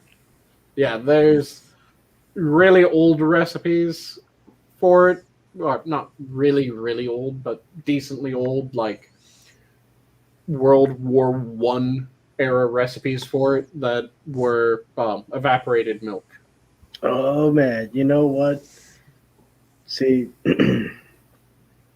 that's why it's like a dream to host a YouTube channel where it's like testing out old meals from back in the day, and it's like, oh yeah, I'll be the guy Ferrari, and yeah, dude, let's try it out. This is what they were trying. Tastes like white gravy and biscuits. Or you could go really hardcore like that guy Ashton in Britain who liked to eat old MRAs. Oh wait, on his couch. I mean, there's other guys who do it too, but I always found it amusing that he did. Oh, it on his you're talking couch. about Stuart Ashens? Yeah. Him and his old food that he brings out, and that couch. That couch is pretty famous. Yeah, yeah. Yeah, Ashens is a funny dude. He's coming out with I'm not sure if he's finished it yet, but he was gonna work on that new movie of his. So The Game Child thing? yeah. Yeah. No, Ashens is good, and there are a number of more serious MRE test channels. G. Schultz and who's the other one who Trying to does the remember. really old, we'll pull out like 1940 flight flight crew meal packs and stuff. I forget who the other one is. Trying to remember because I know there's a really big one that I'm trying to remember what the fuck the name is. Yeah, I really like those channels. I back in the pre-COVID days when I'd go to play pool, sometimes I would take an MRE and just sort of take it in so people could sort of try it. And it was fun to watch people cringe. Every now and then you'd get a really, really bad one, like the epically bad vegetable omelet or slightly out of date chicken fajitas are nasty because the chicken really picks up that MRE pouch flavor fast. And it is very, very unpleasant. I would have to be pretty desperate to eat that.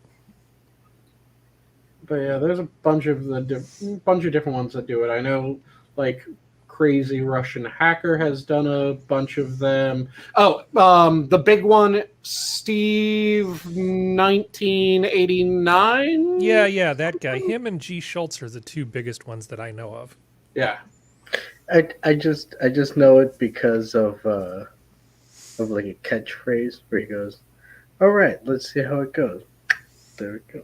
Yeah, I think that's Steve 1989. Yeah. You know, that is a market I should totally point out to Satsu if he hasn't touched yet. Well, So I know look. that there's MRAs. No. I know there's No. MRAs. I know there's MRAs, but you know there's camping versions of that shit. Yeah. Yes. I always that wondered is about true. that because sometimes they like to fool people who are into that kind of shit. Like, oh, this is super healthy. It's really good for you. It's really just like nor powder with like some dehydrated vegetables and pasta. I think Well, the you've gotten far away from the mic again, Jan. Oh, sorry. That's okay. Just over time, you get more and more comfortable, and it gets further and further away. No. It goes up my face. Yeah, no, I was thinking like, because Satsu likes to do that kind of thing now. Like he likes to test stuff too. So, like maybe he could try the camping version of that. Yeah. Mm-hmm. No, and Elvin talking about cooking stuff. That's a whole different thing as opposed to like opening up rations. He just wants to try the food. He doesn't want to make the food. Well, I mean, no. Yeah, in terms of what I want to start, yeah, this would be I would have Sanguine cook, and then I would be on the side and be like, "Oh, right, dude. Oh, let me try it. Oh, that's so good." But in terms of like watching a cooking show, yeah, there's a whole bunch of good cooking shows out there on YouTube that I watch, and especially like the cowboy cooking show, where he's sitting out there in the tent. That guy. Yeah, he actually did a meetup with Joss Townsend, the 18th century. Oh, in cooking Townsend, guy. yeah. Yeah, those he's- two did a show, an interview together today, I think. Very nice. Get out of here. Yeah. Yeah, I always felt for the Townsend guy just because he got rained on because of the Trump era for no fucking reason. But that was the stupidest thing. He did a recipe called an orange fool, and a bunch of people thought he was being political, and he's like, no, it's just a thing called a fool, and it was made with oranges. Well, it wasn't just that. Like he did a couple of recipes with like pemmican and stuff like that, and they rained on him for those too. They were like, "You're appropriating culture." He's like, "No, I'm experiencing what we experienced because I don't know if you know this, but the natives fed us."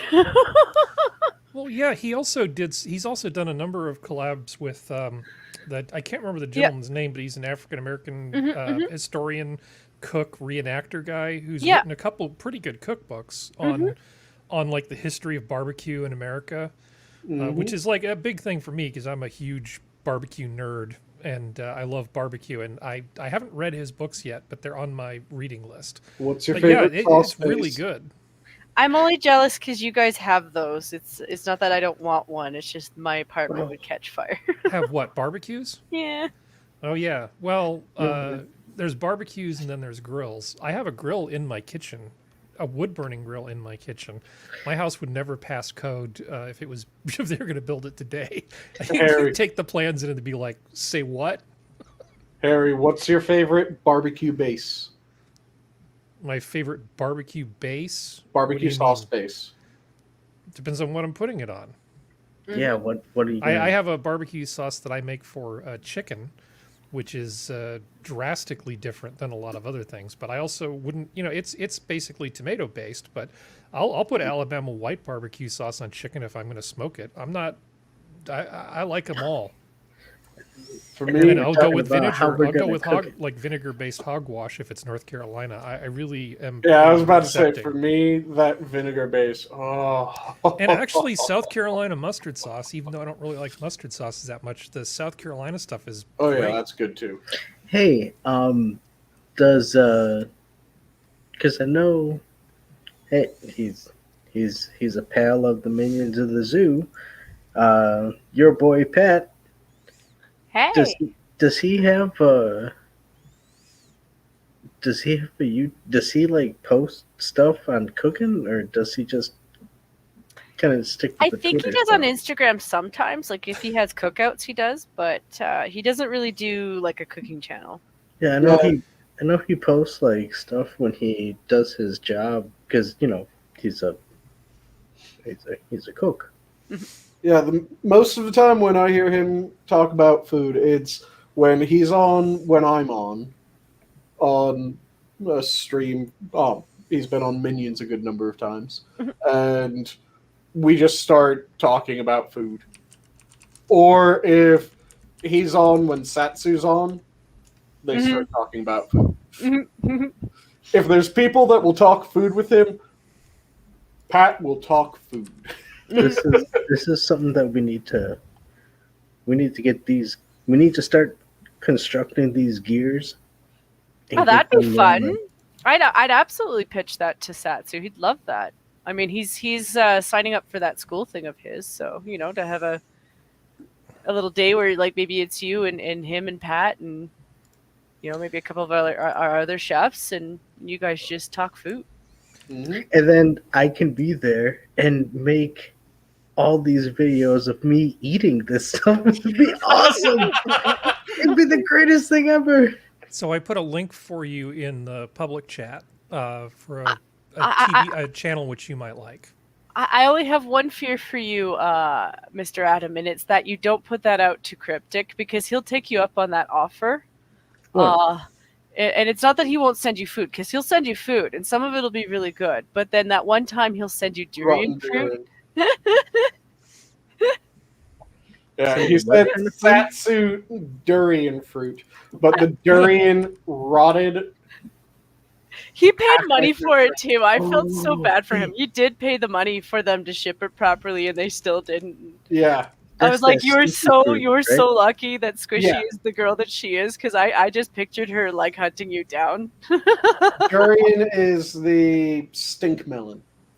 Oh, yeah. Is one of. But the I heard, top but I names. heard it's really good. If you can get past the taste, it's supposedly really good. Wait, is it so? Is it like what's there? Isn't there another fruit that tastes like if you eat it, it tastes like Are you thinking the one that's supposed to taste like pork, jackfruit? no, like it's like I think it's like kiwi, and if you eat kiwi, it doesn't taste like a kiwi. It tastes like sandpaper or something like that, like type of thing. I can't remember what fruit it was. I don't think So it was you're kiwi. thinking one of the foods that modifies the taste of other foods? No. There's a fruit that some people just have like if they eat it, it tastes incredibly like dulled or like like a high contrast to what it. Because there's like cloudberry, if I remember correctly, and cloudberry has the interesting trait of cloudberry. When you eat cloudberry by itself, it doesn't really taste much of anything.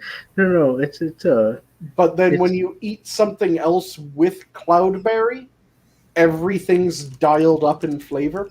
Mm-hmm. No, this is something that's common, but damn. Another one that's kind of strange that does a similar thing are, what is it? Szechuan buzz buttons, I think it's called. Let me quickly double check that. It's either buzz buttons or stun buttons. I feel like schnozberries or something. What's better, schnozberries or smurfberries? And it is buzz buttons. Szechuan buzz buttons. Also Szechuan buttons.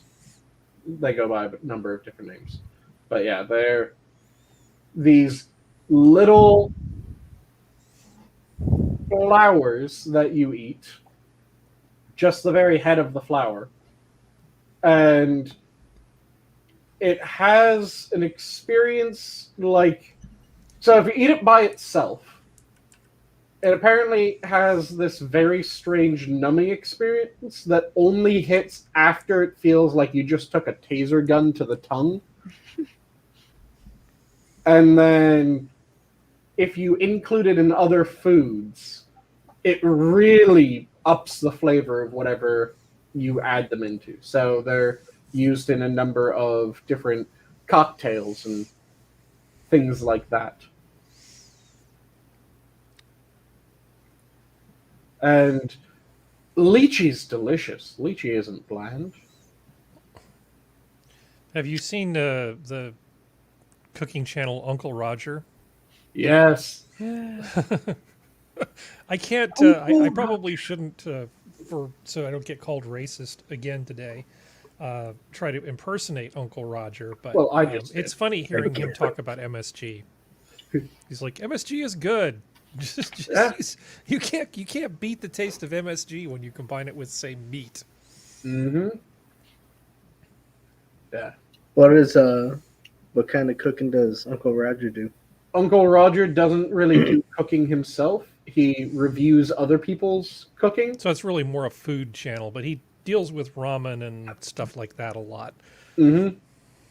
Yeah, he did a lot of videos reviewing BBC cooking shows. Yeah, the fried rice. When it came to fried rice. Absolutely just shit all over Jamie Oliver, which was well deserved. He was really much nicer to Nigella. Yeah. Oh, that's because Nigella has impressive tracts of land. Well, also she's just she's very posh and very easy to like. Yeah. In addition to all the other things. But he does throw credit where credit is due, because he threw absolute credit towards Gordon Ramsay. Like, that's not to say that he wasn't calling him posh and like a little rich white boy. Oh, yeah. He was making fun of him because it was Uncle Gordon. Uncle Gordon has not one walk, but two. No, he has three walk. You rich fuck.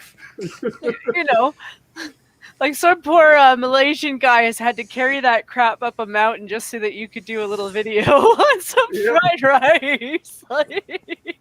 When Gordon Ramsay was on Hot Ones for the Hot Wing Challenge thing, he was such a little bitch. He really was just the worst. Well, he cheated and brought in sweet pastries, and he started complaining somewhere around the fourth one, just making all kinds of noise and drama and protesting. And then compared to, say, Charlize Theron or any number of other people who've been on, he just really did not keep his shit together. It kind of makes me English. It kind of makes me laugh, though, because I mean, if he's really delving into Asian food, like a lot of their stuff goes from like mildly hot to like super hot.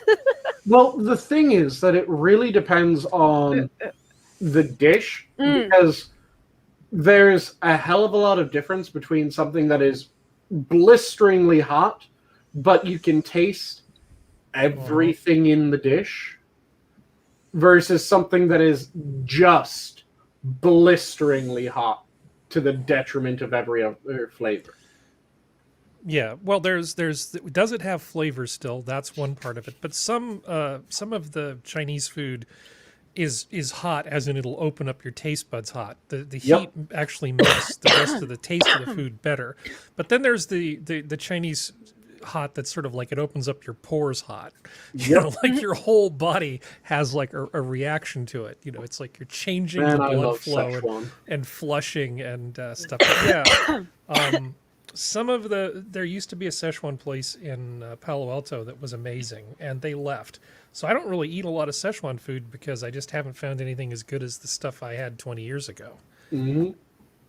And I don't want to basically eat it and just be angry that it's not what I used to have. There's a Chinese place near me that is really fucking amazing, rather goddamn traditional Chinese food. And it has a bunch of different areas of China represented on the menu when you look at it. And there was one combination that I need to go back and I need to eat more of because just the way the things played off of each other. Are you familiar with what Wu Bao is? Not by that name. So Wu Bao is this fried pork. So it's marinated pork that's then sliced up fairly thin, fried in a potato starch batter. So it gets this beautifully crispy, amazing skin on it. And then after it's been fried off in that, it's tossed into this just unbelievable, I want to say it's Heian style sweet and sour. Mm-hmm. So it isn't, standard American sweet and sour, that neon orange looking shit. Or red, but neon red, yeah. It's kind of like grapefruit red. Yeah, this isn't that. This is a just golden yellow, but it's not as opaque as normal sweet and sour that you think of. This is a translucent golden yellow, looks almost like honey. Mm-hmm. Wait, that's what it's called, Shea? And what was that? Oh no, I was like, because I always wondered what that red sauce or that red jelly looking. Oh yeah, that's the sweet and sour. Yeah, I was like, that's American Asian sweet and sour. Yeah, you can buy jars of it at the grocery store in America in the ethnic foods aisle. Yeah, the Wu Bao is then tossed into this sauce so that it just amazingly coats all of it, and it's this beautifully sour and just the right hint of sweetness so that it doesn't overpower the palate. But I got that, as well as I had a whole Szechuan cooked fish, and just taking a bit of the meat of the fish and then a piece of Wu Bao, and the flavors just boom. It just, oh my fucking god. The spice was just dialed up that little extra bit by the addition of the heat of the vinegar and by the addition of the sweetness. The garlic in the fish was just dialed up just that beautiful little amount where they just beautifully melded. I mean, it was one of the most holy fucking shit, hell yes, food experiences. Well, it's not that I don't eat Chinese food. I just don't eat Szechuan food because I don't have a source for good Szechuan food. Yeah. This was partially just me bragging about how good the... And honestly, the best sort of really hot food I've had wasn't Chinese. It was actually Indian. Mm-hmm. There was a place that where this... I wanted to say nice Indian lady, but she wasn't particularly nice. She was actually kind of mean. She was this mean Indian woman who you would essentially go in, and it would be kind of omakase. You would just pay whatever she told you owed her at the end of it, and she would just bring food. And it was pretty much like, even though it was in a strip mall, it was pretty much like you were in her house. So, you know, she'd just bring out, you know, like this egg curry and, you know, the stuff with a bajillion cloves of garlic in it, and just whatever was good that she felt like making that day. And oh my God, that stuff was hot. And it was the kind of hot where you knew as you were eating it, you were going to suffer. Was she going? I don't think so. I don't really know. But she was one hell of a cook. Unfortunately, she lost her lease and decided to move somewhere else, and that was the end of that restaurant. But I had some really amazing Indian food there for about a decade, and it was good stuff. And there's still plenty of other really good hot Indian food. I occasionally tell my customers what I've had or which places I've tried, and at first they don't believe me because they'll say, "You were able to eat that?" And I go, "Yeah." Yeah, it's not that I don't like spicy Indian food. It's just that it sets off my sinuses. So every time I go into a place, I have to tell them, "Listen, the crying is not because I dislike your food. It's just, I'm enjoying myself." Sometimes it's the only time I can breathe through my nose. You know, I mean, if when I don't feel well, most people go for chicken noodle soup, or even, you know, something a little spicier like chicken tortilla soup. What I like to do is go to a few of the Indian places I know and order a bowl of rasam. But I say, can you just don't mix it up? Just scoop some off the bottom. That's where all the pulp for all the herbs and stuff and spices that are in there, it sort of accumulates, and just get a thing of that, and it will set you up. It will get your juices flowing, all the ones that need to start moving. It's really pretty darn therapeutic when you've got some kind of upper respiratory grunge. But yeah, just that I need to go back to that Chinese place. I love that place. It has Szechuan dumplings. It has Szechuan whole fish. It has guo bao. Well, you should go. I mean, you know, in 3 weeks, you should go do, well, I guess 2 weeks, you can go do whatever the hell you want to do. Yep. And every year that I've lived here, I think I've gone there for my birthday dinner. So when it hits September, I'm going to hit there for my birthday dinner again. Well, yeah, you should. And hopefully they're still there. Oh, yeah. This place, even with the restrictions, is still turning a tight trade. Good. Yeah, they are fantastic. Just, oh, God, the food there. I had some amazing Mexican food all through the lockdown. I sort of knew I couldn't keep every restaurant going, but I did what I could to keep my favorite non-taco Mexican place in business. And yeah, it was. It's been a long 13 months. Yeah, there's one place that it said that it was going under during the pandemic because they tried to stay open. Then they kept on having, one of the servers popped positive. We have to close down because of state regulations. Okay, we're back at, we have to go. And they just went, okay, we're closed until further notice because this is not at all something that we can actually keep open. It is hemorrhaging money for us. Yeah. And I was really worried that it would be a good long while before they would be able to reopen.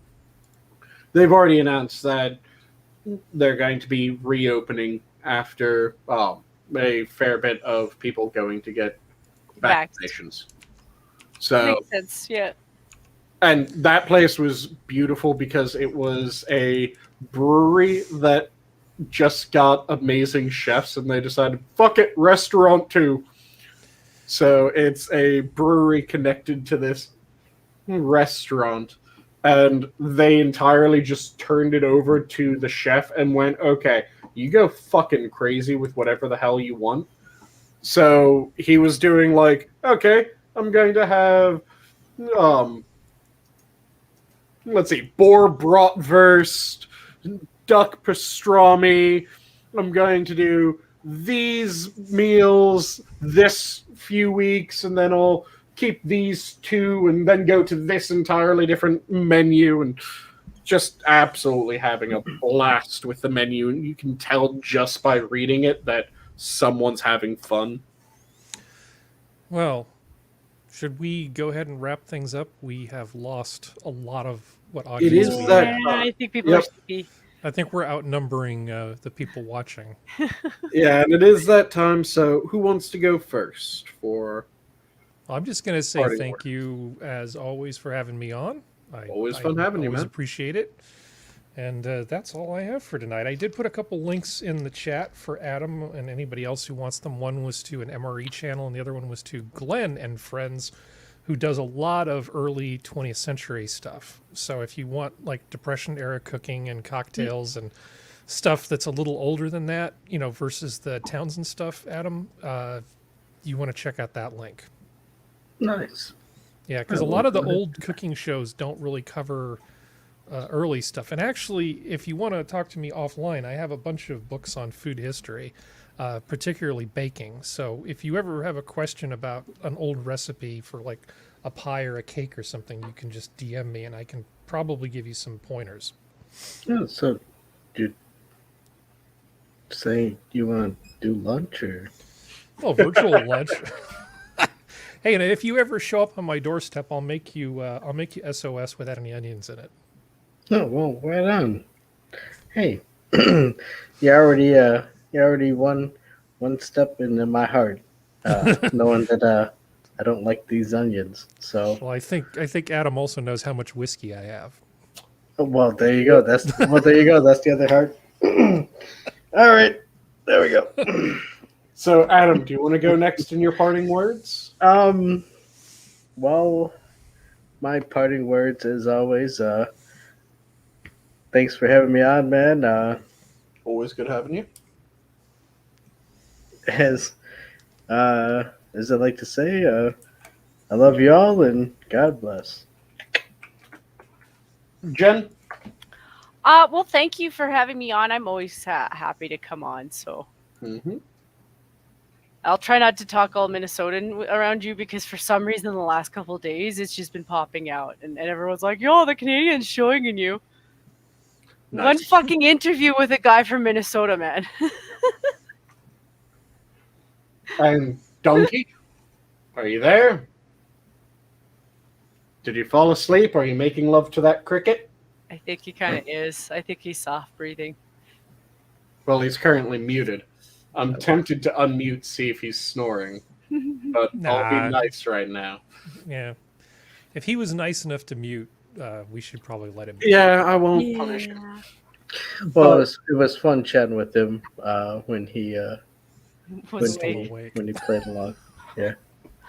And I'll leave off with my standard: if you're passionate about something, make sure that you devour it. Don't let it devour you. And with that, have a good night, all. The zoo is closed. Have a good night, guys. Good night. Night. Bye, Owen.